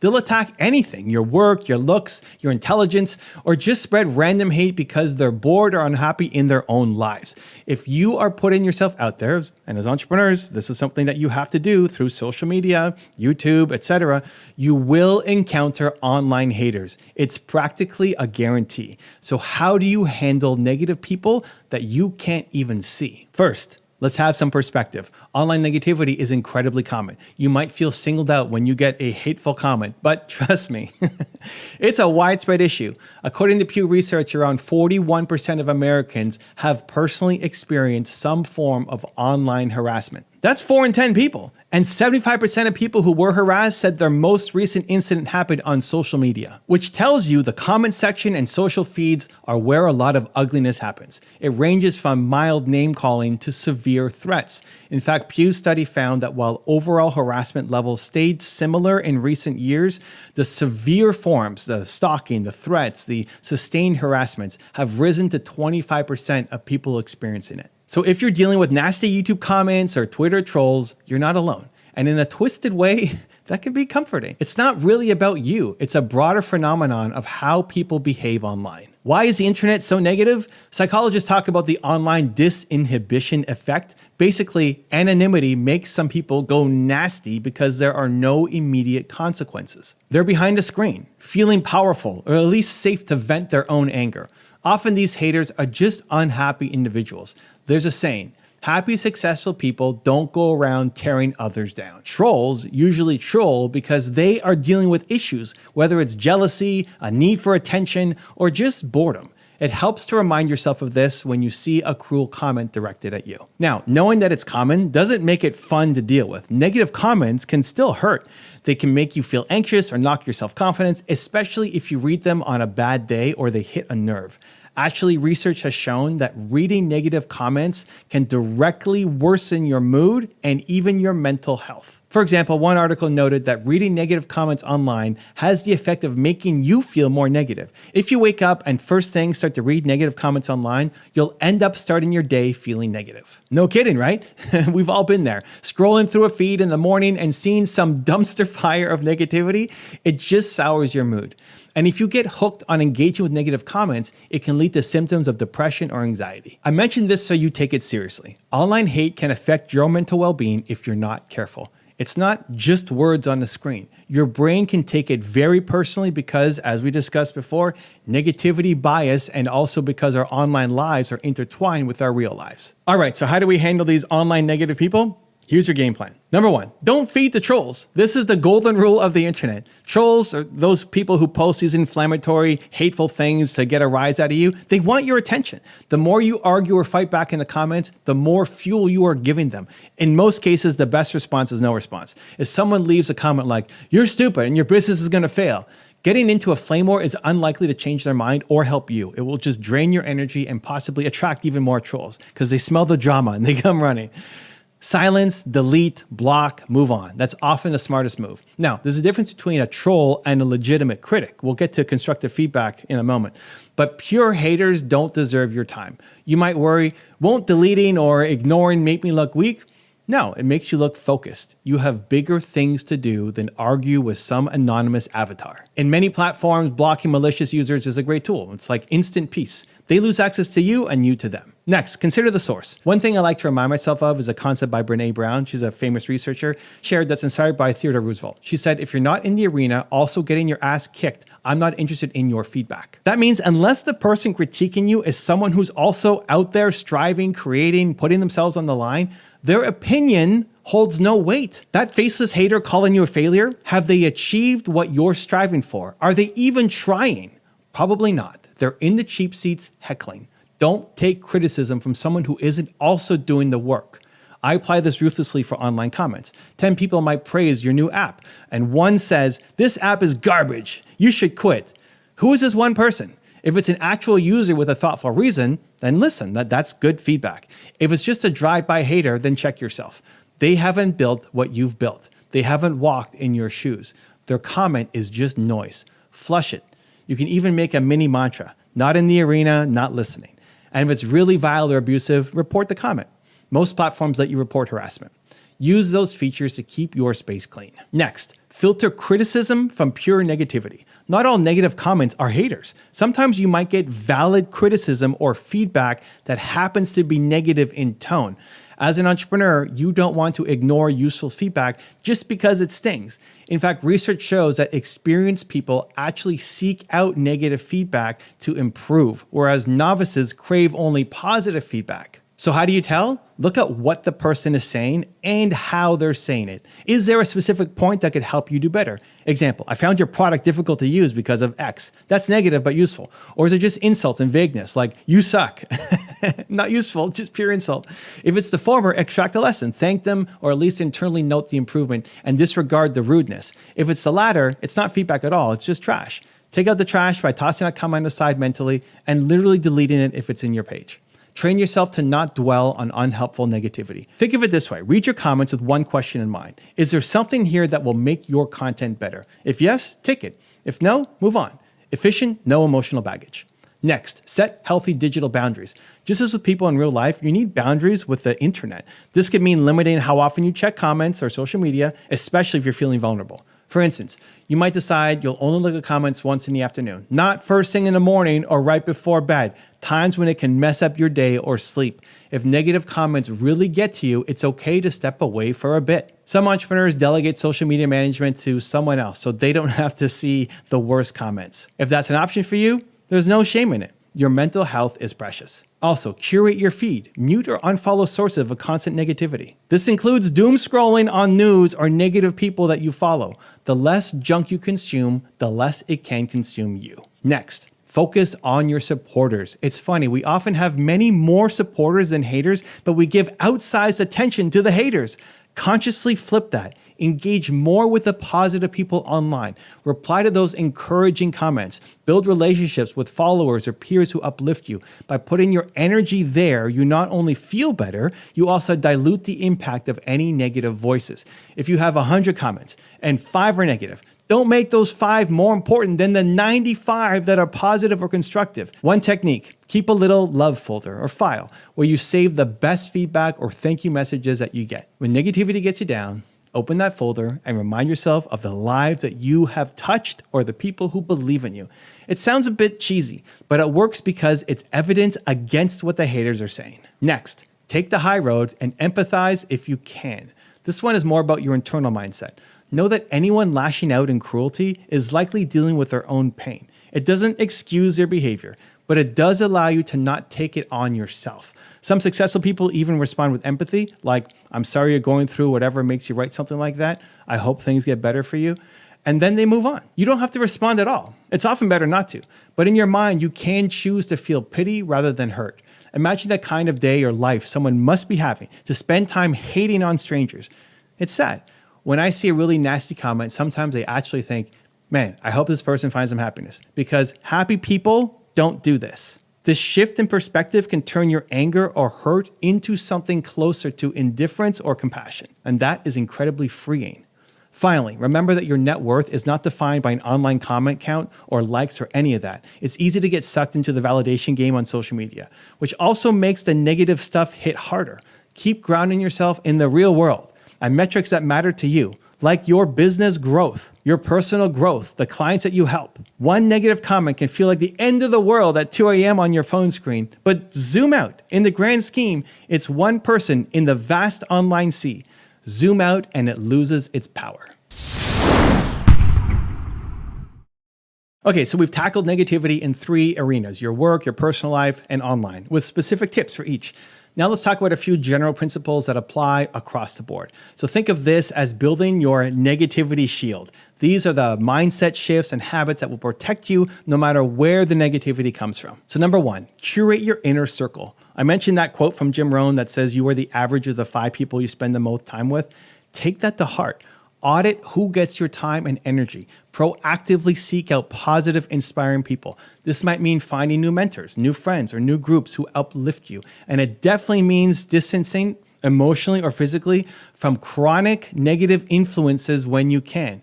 Over time, cultivate a network. And a small network is fine. Of people who challenge you in a good way. People who, when you finish talking to them, you feel energized, not drained. Now, this doesn't mean surrounding yourself with yes men who only ever praise you. It means people who believe in your potential and will give you constructive input with care. Life is too short to spend it with people who crush your spirit. As an action item, write down the names of the people who inspire and encourage you and those who consistently infuse negativity. That visual might prompt some decisions. perhaps scheduling more coffee chats with the former and minimizing interactions with the latter. Number 2, practice selective listening. Not all opinions are equal. Learn to filter feedback. Ask, is this person coming from a place of love and knowledge or fear and ignorance? Give weight only to the former. It's like having a mental goalkeeper. When someone says something negative, pause and assess the source. If it's a person you respect, who has expertise, or who truly cares about you, consider their words, even if they're hard to hear. If it's someone who has a track record of negativity or who has no stake in your life, feel free to let it go in one ear and out the other. You do not have to internalize every opinion thrown at you. Imagine opinions as birds. They're flying around. You can choose which one to let nest in your hair. The rest you shoo away. This skill is so important in the age of information overload. Be selective. Number 3, reframe negative remarks as fuel. This is a classic move of successful people. Turn insults or doubts into motivation. When someone says, there's no way you can do it, try responding internally with, I'll show you. Use that as a trigger to double down on your work. It's almost like alchemy. You're taking the negative energy and converting it to positive drive. Many entrepreneurs credit early doubters as the reason they work so hard. Instead of letting it discourage them, they let it light a fire. You can even make it playful. Thank you for the free motivation, haters. Now caution, do this in a healthy way, not in an obsessive way. The goal is not to live your life for someone else's approval or disapproval. It's to not let their negativity stop you. If thinking I'll prove you wrong pumps you up on a tough day, use it. Just don't let haters occupy your mind rent-free for too long. Back to that quote from Robert II about not renting out headspace. Channel the energy and then refocus on your mission. Number 4, invest in personal growth and resilience. The stronger and more confident you become, the less others' negativity will affect you. Make time for practices that build your resilience. Reading self-development books, journaling about your feelings to process them, watching YouTube videos like this that inspire you, meditation or prayer if that's your thing, exercise. And exercise is a fantastic stress buffer and confidence booster. Essentially, work on yourself daily. When you have a solid sense of self, negative people can't crack it easily. It's like having a reinforced core. You know who you are, you know your values and goals, so if someone comes along and says, you're not good enough, well then your well-trained mind can rebut. Actually, I am, and here's why. Or that's just one opinion. I'll keep going. Building confidence is a process, but every time you survive a negative encounter and keep moving, acknowledge that. Hey, I handled that. I'm getting stronger. Positive self-talk and celebration of small wins will inoculate you against future negativity. Number 5, keep your eye on the prize, which is your why. Ultimately, the best way to handle negative people is to stay laser focused on why you're doing what you're doing. If your purpose is strong, it acts like an anchor in a storm. Let's say your goal is to build a company that revolutionizes education, or you're driven to create art that inspires others, or you're simply working to provide a better life for your family. Whatever your why is, keep it front and center. Write it down. Make it your phone wallpaper. Talk about it often. When negativity comes up, reconnect with your purpose. It gives you perspective. That toxic coworker or that internet troll shrinks in importance when you compare it to your mission. One technique is this. When someone's negative towards you, silently ask yourself, does this help me or hinder me in achieving my goal? The answer is usually that it hinders or distracts. Therefore, it deserves none of your precious emotional investment. You have a mission to fulfill. Get back to it. This mindset turns negativity handling into almost a game. Every time you successfully sidestep drama or doubt and instead take an action towards your goal, you score a point.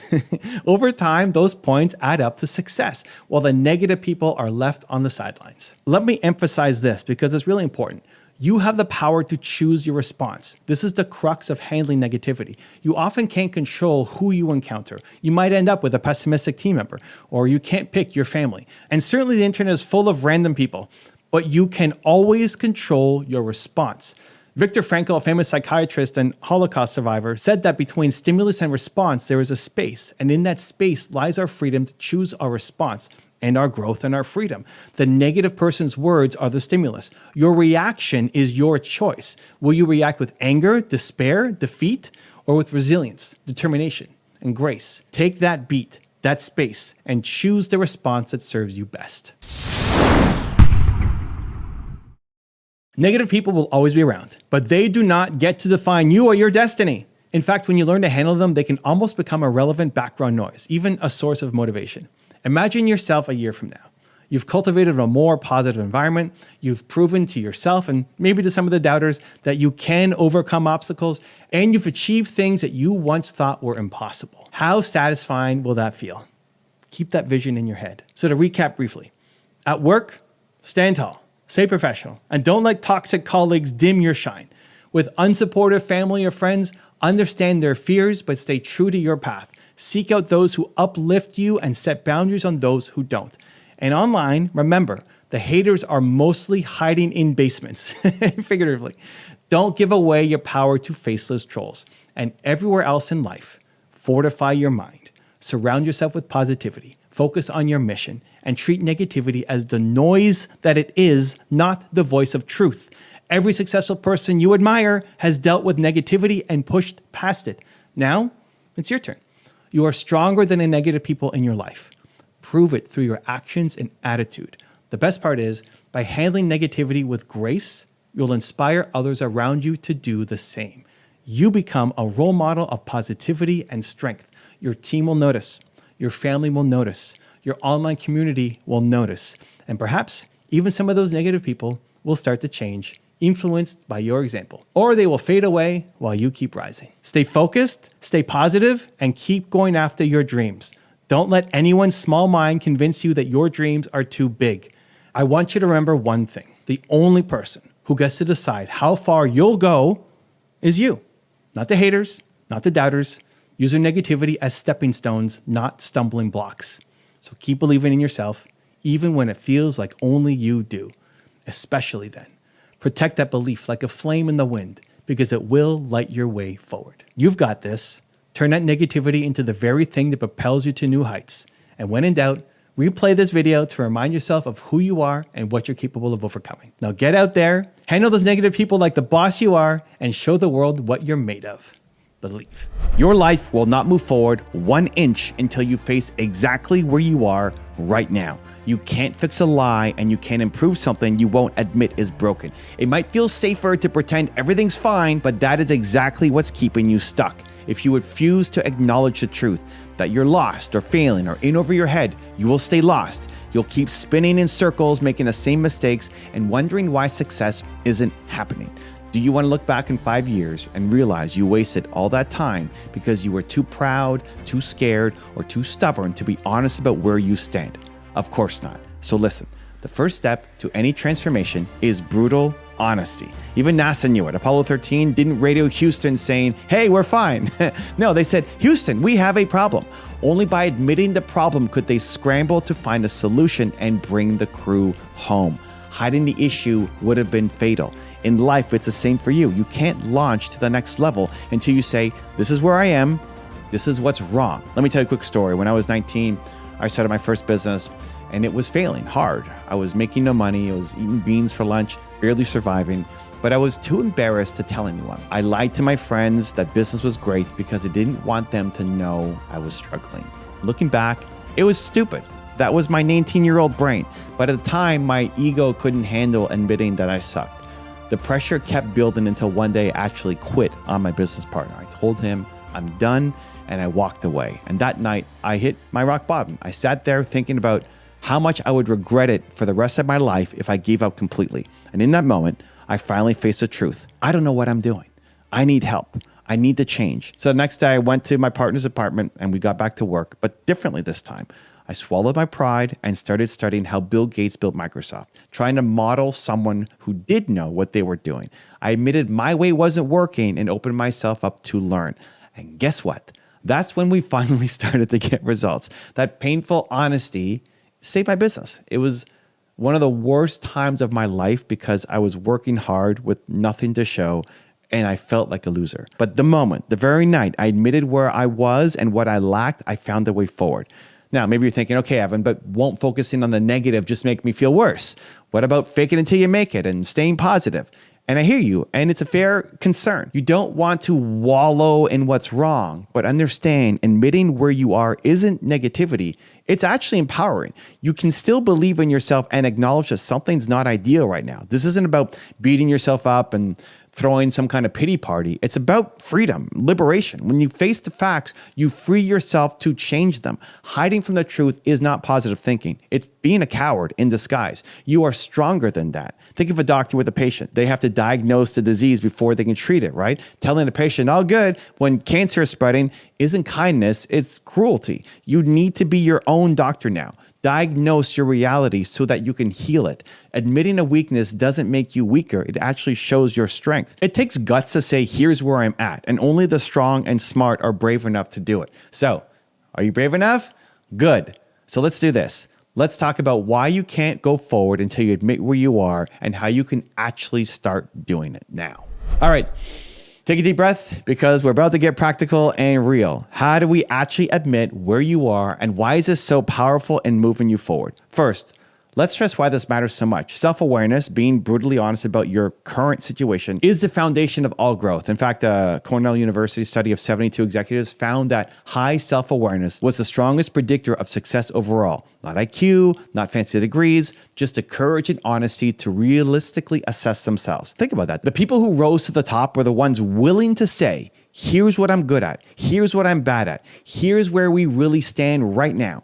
Being self-aware, admitting where you are, is literally a superpower in business and in life. When you have that clarity, you know what to focus on, what to improve, what to let go of. When you don't, you chase the wrong things or trick yourself into standing still. So, reason number one, clarity is power. If you don't know exactly where you are on the map, you can't chart a course to where you want to go. Imagine trying to get directions on a GPS, but refusing to input your current location, right? No thanks. I don't want to admit that I'm in Nowheresville right now. Guess what? The GPS can't give you a route. You're driving blind. But that's what so many people do in life. They set goals. I want to get to that destination, but they never pinpoint their starting point. You need that starting point. Maybe your goal is to be a successful entrepreneur. Okay, where are you right now? Maybe you have zero experience, zero sales skills, $50 in your bank account. Admit it. That's your starting point, because from there, you can make a plan to get skills, to raise money, whatever it is. If you lie and say, I'm fine, everything's fine, I've got it all figured out, you're building a castle on quicksand, right? Clarity gives you solid ground to build on. Reason number two, admitting where you are saves you time, years of it. When you face a truth early, you can course correct quickly. When you ignore it, you waste so much time. I almost wasted my entire company at 19 by avoiding the truth. I meet people all the time who spend years in denial. The entrepreneur whose business is bleeding money but won't admit their model isn't working, and they keep sinking more cash into a losing game. The person in a toxic relationship who says, it's fine, while they're dying inside, losing precious happiness. The aspiring artist who won't admit that they need more practice so they never improve and wonder why they're not getting a break. Please don't be that person. You have a dream to chase, and you don't have years to throw away living a lie. The sooner you say, here's the real problem, the sooner you can fix it and move forward. Now, I get it. Admitting the truth can hurt. It can feel like defeat or embarrassment. Your ego, it hates it. That voice in your head goes, if I admit I'm not good at this, won't people think less of me? Won't I think less of me? But listen, every winner you admire has done this. Every successful person at some point looked in the mirror and said, all right, here's where I really am. This is not weakness. It's what legends do. You can't become great if you're deluding yourself with comforting lies. Michael Jordan, one of the greatest of all time, didn't pretend he was perfect. When he lost, he looked at why. He admitted his defense needed work or his conditioning wasn't enough, and then he trained harder. That's why he kept getting better. The same goes for you. Be grateful to find a weakness or a flaw because now you can improve it. Let me share another personal example from my journey. Years after that first business, I started YouTube. And I struggled again. For years, I put out video after video with almost nobody watching. In my first year on YouTube, I had 25 subscribers. Can you imagine? A year of busting my butt and making content, and I could barely fill a classroom with my audience. 5 years in, I had just a few thousand subscribers. And that's painfully slow growth. I felt like, man, is it ever gonna work?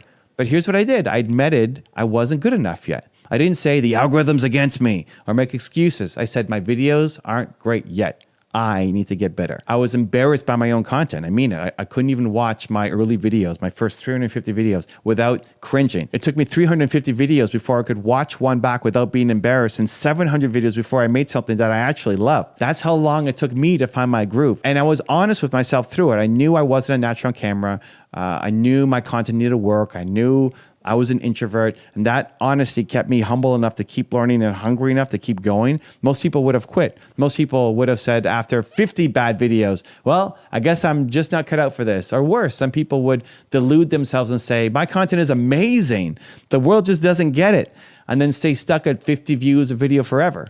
I didn't do that. I acknowledged the suck. I embraced the suck, as they say, and I kept moving forward. And because of that, I went from 25 subscribers in year one to now over 4 million subscribers. Why? Not because I'm special or lucky, but because I faced reality and kept working on it. And I want that for you too. Whatever your goal is, music, business, fitness, anything, be honest about your level right now. It's okay if you're bad at the start. Admit it and then get to work. That's how you become one of the best. Reason number 3, admitting where you are opens you up to help and growth. This one is huge. As long as you're in denial, you're effectively closing the door on any help that could come in. When you say, I got it, nothing to see here, you're shutting out mentors, advice, support, all the stuff that could accelerate you. The moment you say, I need help, or I don't know what I'm doing here, boom, that door opens. And I had to learn this the hard way too. I've always been the kind of guy who hates asking for help. Can you relate? Mr. Lone Wolf over here. But a few years into my journey, 2 people changed that. First, I married my wife, Nina. And now Nina is, for me, the most supportive person in the world. She wanted to be there for everything. And at first I was like, nah, you don't need to come to my events. You'll be bored. I literally said that to her, but she came just to support me anyway. And it blew my mind. I realized I needed that support. I just didn't know it until I felt it. Having someone in your corner, even just in the audience smiling, gave me a boost I never knew I was missing. And around that same time, I met my agent, Steve. Now, Steve was also a tough mentor. He worked with people like Mel Robbins and Grant Cardone and big personalities. He doesn't sugarcoat his advice. He gave me hard feedback, pushed me to make better content, to think bigger, to stop playing small. It was like a boot camp for my ambition. And his advice really stung sometimes, if I'm being honest. It's not fun being told your videos need to be way better, step it up. But I needed to hear it. And because I was finally willing to accept help and feedback, my growth started to explode. And that year was a turning point. The channel really started to take off. My impact started to grow. Everything. If I had stayed prideful and never admitted I could use some guidance, I would probably still be crawling along slowly, frustrated that I wasn't winning.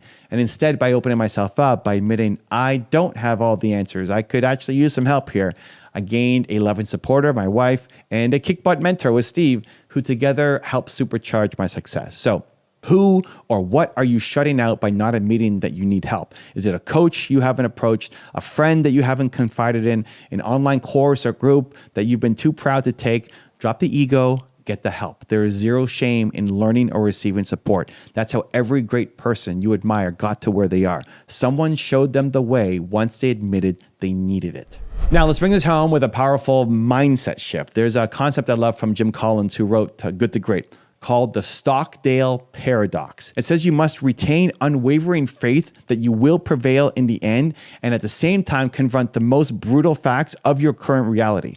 Both, not one or the other. What does that mean for you? It means you must absolutely believe that you will achieve your goal, you will get out of the hole, you will win, but you refuse to pretend the hole isn't there.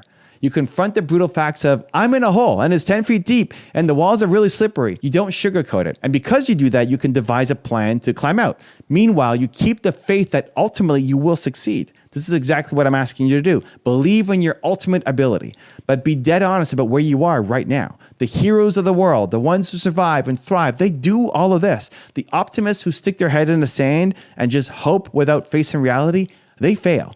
They die of a broken heart, as Admiral Stockdale says about the naive POWs who kept saying, we'll be out by Christmas, and refused to accept a harsh truth. Don't let that be you in your journey. Be courageous enough to say, here's the truth of my situation, and optimistic enough to say, I can and will change it. All right, so now it's a gut check time for you. I want you to think about your life and identify one area, just one to start, where you know you haven't been fully honest with yourself. You already know what it is.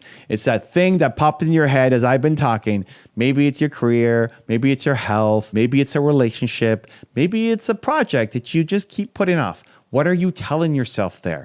And what's the actual truth? Are you telling yourself you're giving it your all when deep down you know you're playing at 50%?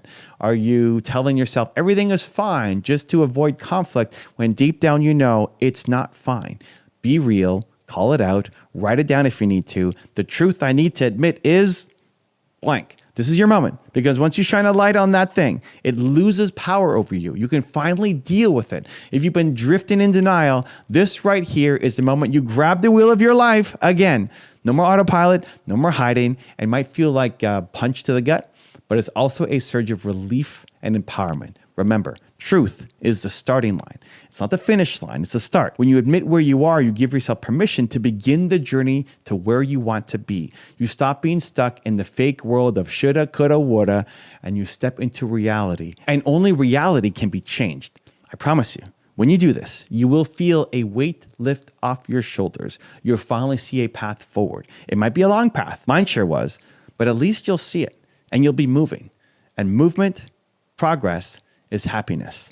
So have the courage to be brutally honest with yourself today. Not tomorrow, not next week, today. Greatness begins not with a single step, but with a single truth acknowledged. Tell yourself the truth so that you can change your reality. You owe it to yourself and your dreams. Don't let the fear rob you of your destiny. Face where you are so you can get to where you're meant to be. Never take advice from someone who isn't where you want to be. Everyone has an opinion about your business and your life, but if they haven't accomplished what you're chasing, then their opinion is nothing more than noise.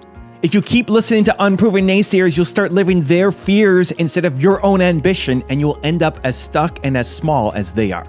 Colonel Harlan Sanders heard no 1,009 times before he finally got a yes. He was over 50 years old, broke and sleeping in his car, knocking on door after door, trying to sell his fried chicken recipe. 1,009 restaurants told him his idea was worthless. They laughed at the notion that a retired gas station cook could build a franchise. He was too old. It was too late. It would never work. Most people would have given up after a dozen rejections, but he got 1,000 and he refused to quit. He believed in his recipe even when nobody else did. Finally, at age 65, Sanders found one restaurant owner who took a chance on him. That one yes birthed Kentucky Fried Chicken, and the franchise took off. Within a few years, Colonel Sanders had over 600 KFC franchises and would sell his company for $2 million, becoming a legendary entrepreneur. He endured more rejection and naysaying than almost anyone, and he proved every last doubter wrong by persevering. He felt that sting of every rejection, but he used it to keep going. And that's the same pressure that you might be feeling right now. People telling you, no, you can't do it. Sanders heard the same thing 1,009 times, and he won. What about you? When I was 19, I had to make the hardest decision of my life. I was a co-owner in a tiny software startup making only $300 a month, while my university friends were accepting six-figure corporate jobs. And I was this close to quitting on my business. In fact, one night I called my partner and I said, I quit. I can't keep doing this. I feel worthless. I was broke, embarrassed, and convinced I wasn't good enough to be an entrepreneur. I thought I made a huge mistake turning down the safe jobs. I was living at home, eating beans out of a can, too ashamed to tell my friends how bad it was.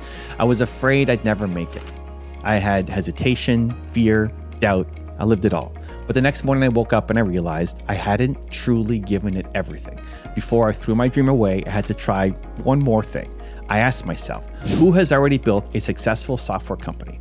I knew I wasn't the first guy to face these problems before. So I studied Bill Gates and how he built Microsoft from nothing. I learned that Microsoft partnered with bigger companies to break into new markets. I figured if it worked for Gates, maybe it could work for me. So I stopped trying to do everything alone and started modeling someone who had made it. And soon after, I closed my first big deal, $13,500 in my bank, more money than I'd ever seen in my life. And more importantly, I finally had a strategy that I could repeat. I wasn't a failure after all, I just needed the right model to follow. So I went from being hopeless to now having energy because I saw proof that my business could work. I learned that whenever I'm lost, I can find someone who has done it before and learn from them. And that realization saved my company and set the course for my entire career. Even later on, when I struggled, I kept looking for successful entrepreneurs for guidance. I read stories of successful entrepreneurs and realized that they had doubted themselves too, just like I was doubting myself. It made me think, wow, these famous entrepreneurs were scared, just like I am now.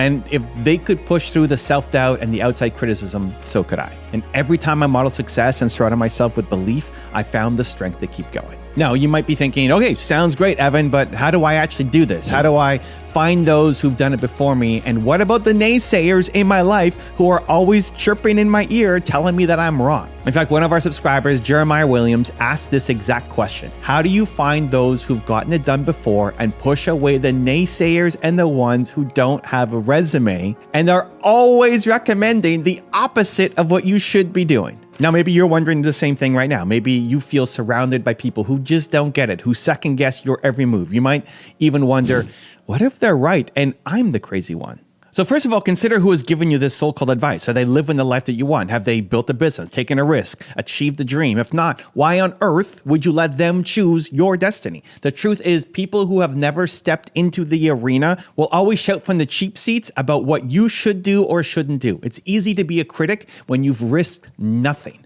And here's the thing, our brains are wired to overvalue negative voices. Psychology calls it the negativity bias. We feel the sting of a critic's words more powerfully than the joy of someone's praise. One harsh comment from a naysayer can echo in your head louder than 10 compliments from supporters. Studies even show that negative information grabs our attention and even seems more truthful to us than positive news.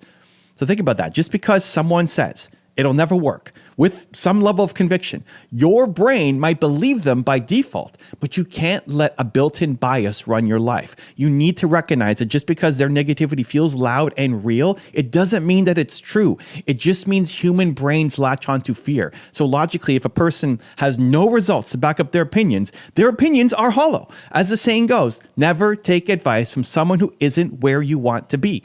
Why? Because people who haven't achieved your goal lack the experience and understanding to guide you. Their advice is often based on their fears, their limits, not yours. Jeremiah, you mentioned these naysayers don't have the resume. Exactly. They have not walked the path that you're walking, so their map is useless to you. In fact, following advice from unqualified people is a sure way to get unqualified results. If you let people with no vision impose their vision on you, you'll end up with no vision at all. So, what do? You flip it. You seek out the people who have done it, even if you don't know them personally. You can learn from them. Read the biography of an entrepreneur that you admire. Watch interviews or top 10 rules. I've made lots of them for you guys. Join online communities or local meetups where winners are hanging out. Surround yourself with perspectives that come from experience and success, because here's another truth. One example of success destroys 1,000 options of failure.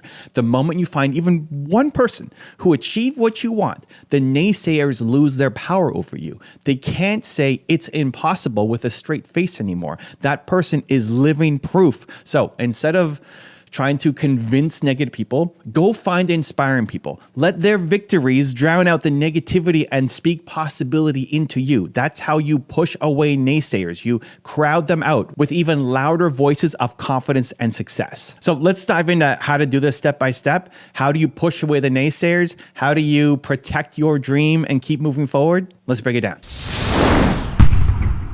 Step number 1, model the people who have done it. The fastest way to silence the haters is to let the results speak. And if you don't have the results yet, borrow someone else's. Find the heroes of your industry. Find the entrepreneurs or the creators who have accomplished what you aspire to do. Go in detail, study their path, learn from the best instead of listening to the rest. This has been a core of my philosophy from almost day one. I call it modeling success. Find someone who's made it and learn how they did it. Why reinvent the wheel? Their journey leaves clues for you. So read their books, listen to their talks, dissect their strategies, watch their videos. When I was struggling in my software company, I told the story about Bill Gates and how he built Microsoft. He built it by partnering with IBM. That insight gave me my strategy. You can do the same with whomever inspires you. If you want to build a revolutionary car company, right? Study Elon Musk's journey with Tesla. If you want to create a media empire, study Oprah's early years and how she persisted after being fired and told that she was unfit for TV.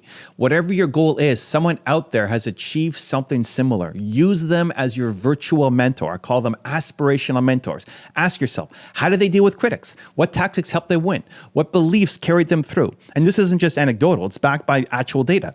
According to research, 93% of young entrepreneurs believe in the need to interact with mentors who have been there and done that. They know its value. And even more striking, a study by Cabbage Inc. found 92% of small business owners credit mentors with directly improving their business's growth and survival. Did you catch that? 92%. Almost everyone who succeeds has guidance from someone who's ahead of them. And if you look at failures, the absence of mentorship is often a factor. One report noted that a third of successful entrepreneurs had a mentor or support network, compared to only 14% of entrepreneurs with failed businesses. Those numbers tell the story. If you learn from those who know, you dramatically increase your chances of success. So, your action step. Right after this video, identify one person who's achieved your biggest goal. It could be a famous founder. It could be someone in your community who's a few steps ahead of you. Commit to studying their journey this week. It might mean reading a book they wrote or watching an interview they did or even reaching out to them for direct advice. And don't say, they'd never talk to me. Have you tried? Successful people often love to share advice with bold, coachable up-and-comers. Even if they don't respond, you still have their interviews, their biographies, their videos, their lessons available to you. Plug into that wisdom. Fill your mind with their experiences instead of your neighbor's doubts. When you're busy implementing a proven strategy you learn from a winner, you won't have time to worry about loser talk.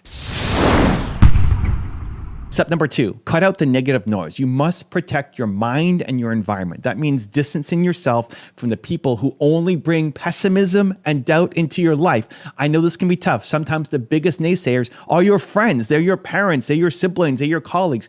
You don't necessarily need to cut them out of your life completely, though in some cases that might be a good idea. But you do need to cut off their influence on their opinions. Stop seeking input from people who only criticize or discourage you. If you have an idea and you already know Uncle Bob is going to roll his eyes and list 10 reasons it won't work, don't ask Uncle Bob. He's not on the invite list for your dream. Not everyone deserves a seat at your table. This is a powerful rule that I follow.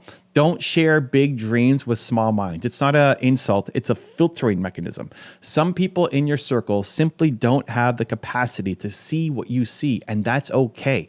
But you have to be wise about it. If every time you announce a new project, you are met with, are you sure? Sounds risky. Maybe you shouldn't do that. That chips away at your confidence, and over time, it can poison your mindset. In psychology, there's a concept of social support and its effect on self-belief.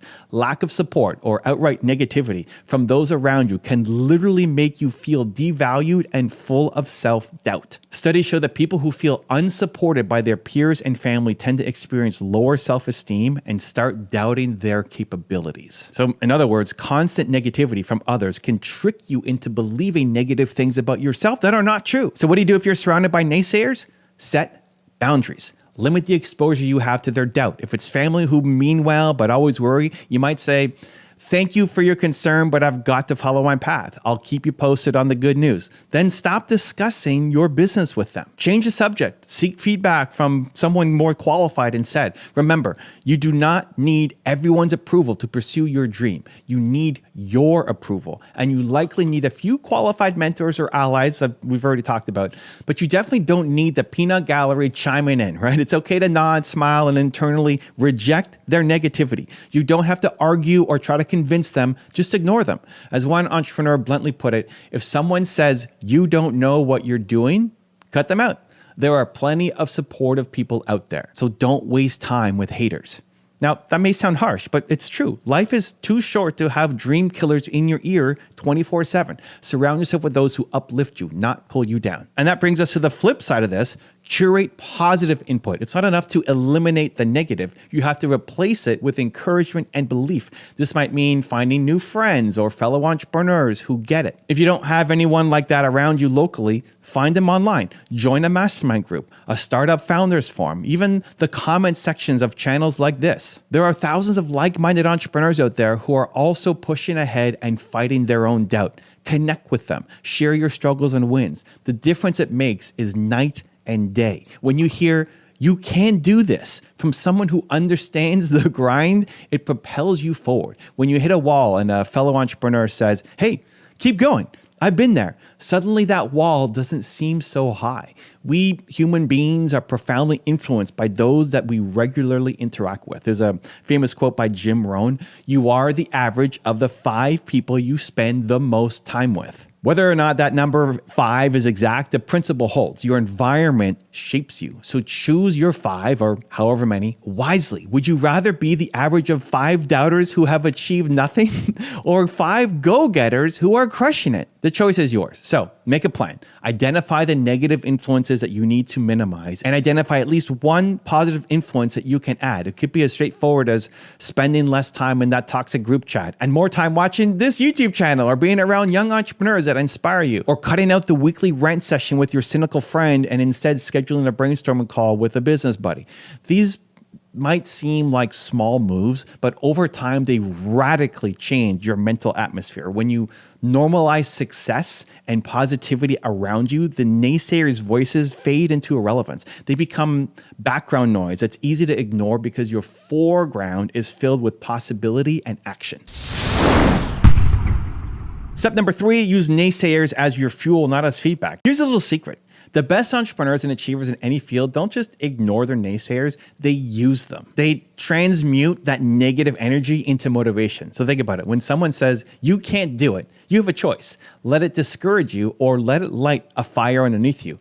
Choose the fire. Let their doubt become your rocket fuel. Say to yourself, all right, watch me. Not out of ego, but out of determination. One of my favorite examples of this is Michael Jordan. Early in his life, Jordan faced a huge naysayer setback. He was cut from his high school varsity basketball team as a sophomore. They told him he wasn't good enough to play basketball. Effectively a naysayer telling a 15-year-old Michael Jordan, you're not varsity basketball material. That rejection devastated Jordan. He went home and he cried in his room. But then what did he do? He used it. He channeled that embarrassment and frustration into practice. Jordan woke up every morning before school to practice harder and make sure he'd never get cut again. He famously said that seeing the list without his name on it was the best thing that happened to him because it drove him to improve. By the next year, he grew taller, he trained like a beast, he made the varsity team, and the rest is history. He became one of the greatest athletes of all time. Would that have happened if he didn't face that early doubt? Who knows? But Jordan himself credits that experience as fuel for his fire. He needed to prove that coach wrong, and in doing so, he unlocked his own greatness. You can do this on a smaller scale every day. Next time someone says you can't, take it personally, not in a wounded way, but in a motivating way. Think, I'm going to work twice as hard and make sure their words look ridiculous. Some of the best success stories come from the desire to prove the doubters wrong. As one motivational speaker put it, the greatest revenge is massive success. You don't need to literally get revenge on anyone, but the point is to channel any anger or frustration you feel from criticism into your work. Let it drive you to be better. There's even research in psychology about this. It's related to a concept called psychological reactance. When someone tells you that you can't do something, it often increases your desire to do exactly that thing. It triggers a defiant motivation. Oh yeah? Watch me. So use that phenomenon to your advantage. Instead of letting a you can't comment make you slump down, let it straighten up your spine. When you're grinding through a tough day, remember the people who said that you'd fail and allow yourself a little inner smirk as you push harder. They expect you to quit. Wouldn't it be fun to prove them wrong? Turn it into a game if you have to. However, there's an important caveat here. Don't make naysayers your sole focus. The goal is not to live your life to impress or prove things to negative people. That can become toxic in its own way. Rather, we're going to use their doubt as a little spark, but keep your focus on your vision and the positive reasons why you're doing this. You're not building your dream just to spite somebody else. You're building it because it matters deeply to you. The naysayer fuel is just a bonus boost on days when you need that extra little kick. Ultimately, the biggest fuel should be you and your belief in yourself and the impact that you want to have on the world. But hey, if on a cold morning, remembering a critic's words gets you out of bed and into action, take it. That's turning negativity into productivity. And here's one more example. The Wright brothers, when they set out to invent the airplane, most of the world's experts and media openly mocked them. A well-known New York Times piece in 1903 questioned their sanity for thinking they could fly a machine heavier than air. Rather than fold and quit, the Wright brothers doubled down on their experiments on the sands of Kitty Hawk. Within months of that ridicule, they achieved the first powered flight in human history. Imagine the satisfaction and validation they felt when the world realized these crazy bicycle mechanics had done the impossible. They proved every expert wrong. That's the power of persistence in the face of naysayers. So today's ridicule from them can become tomorrow's applause if you keep going. So the next time someone laughs at your idea, Treat it as a milestone. You might be onto something truly innovative or ambitious. Wear it almost as a badge of honor. People are laughing? Good. It means I'm dreaming big. And as long as you believe and put in the work, their laughter will eventually sound like ignorance. So, action step for you. Write down one negative comment or one piece of advice that someone has given you that really got under your skin somehow. Then write a promise to yourself right next to it. I will show them what I'm made of by doing X, and use it as a mini contract. And whenever you're tired or you're discouraged, revisit that and let it remind you that you have something to prove. Not really to them, but to yourself, that you won't be swayed by external doubt, that you can and will rise to the challenge.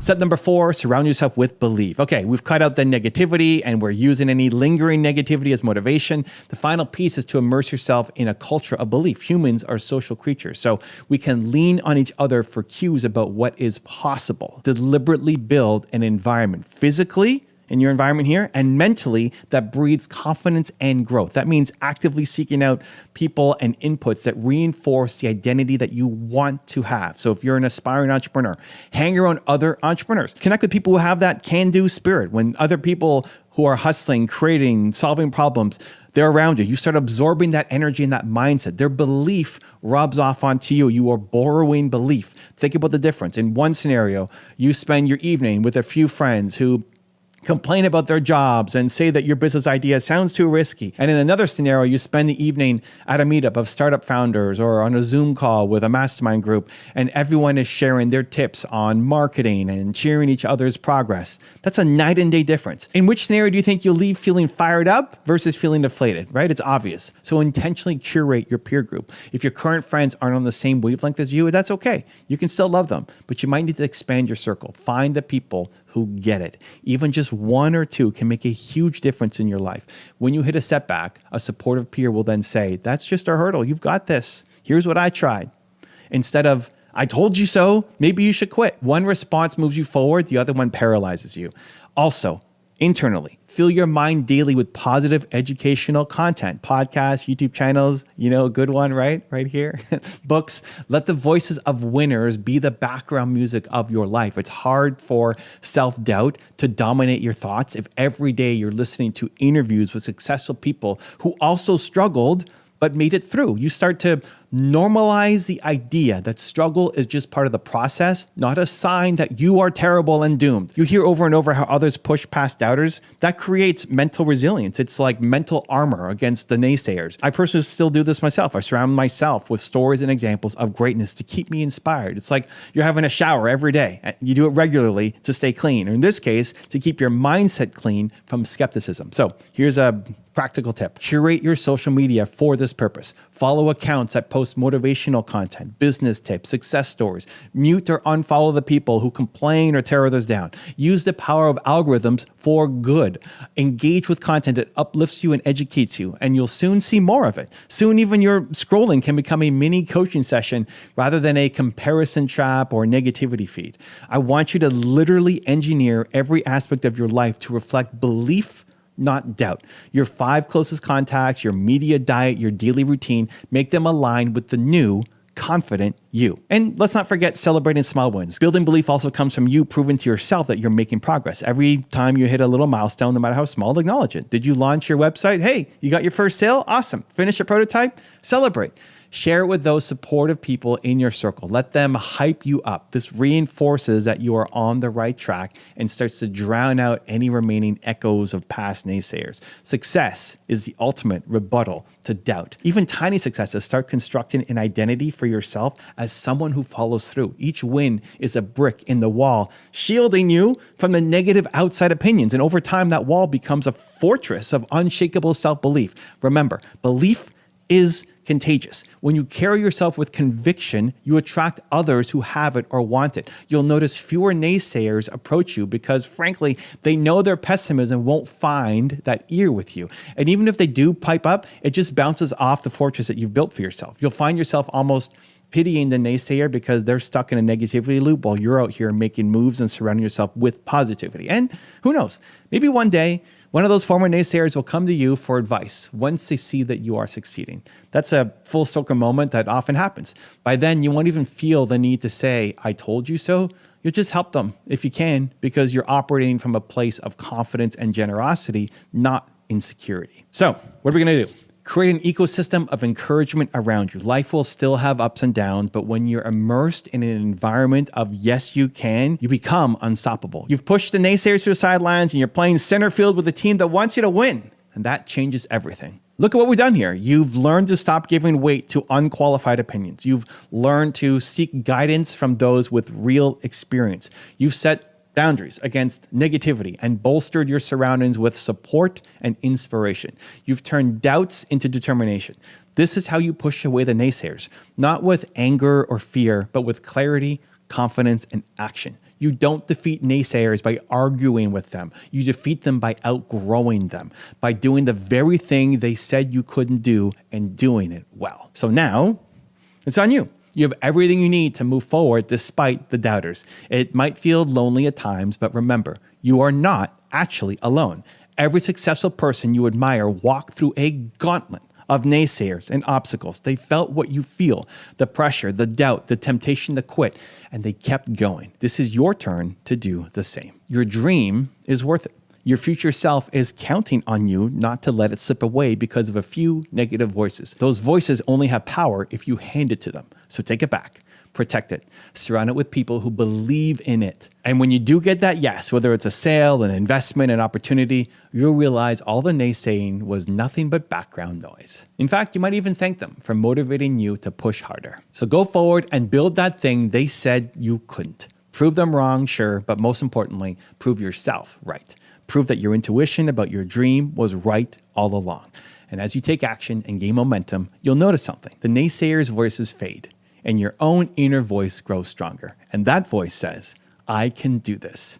That's the one that matters. And it's getting louder every day you choose to believe. You've got this. Now step up and make it happen. And congratulations, you're one video closer to who you're meant to be. Believe. To learn how to get rich from nothing, check the video right there next to me. I think you'll love it.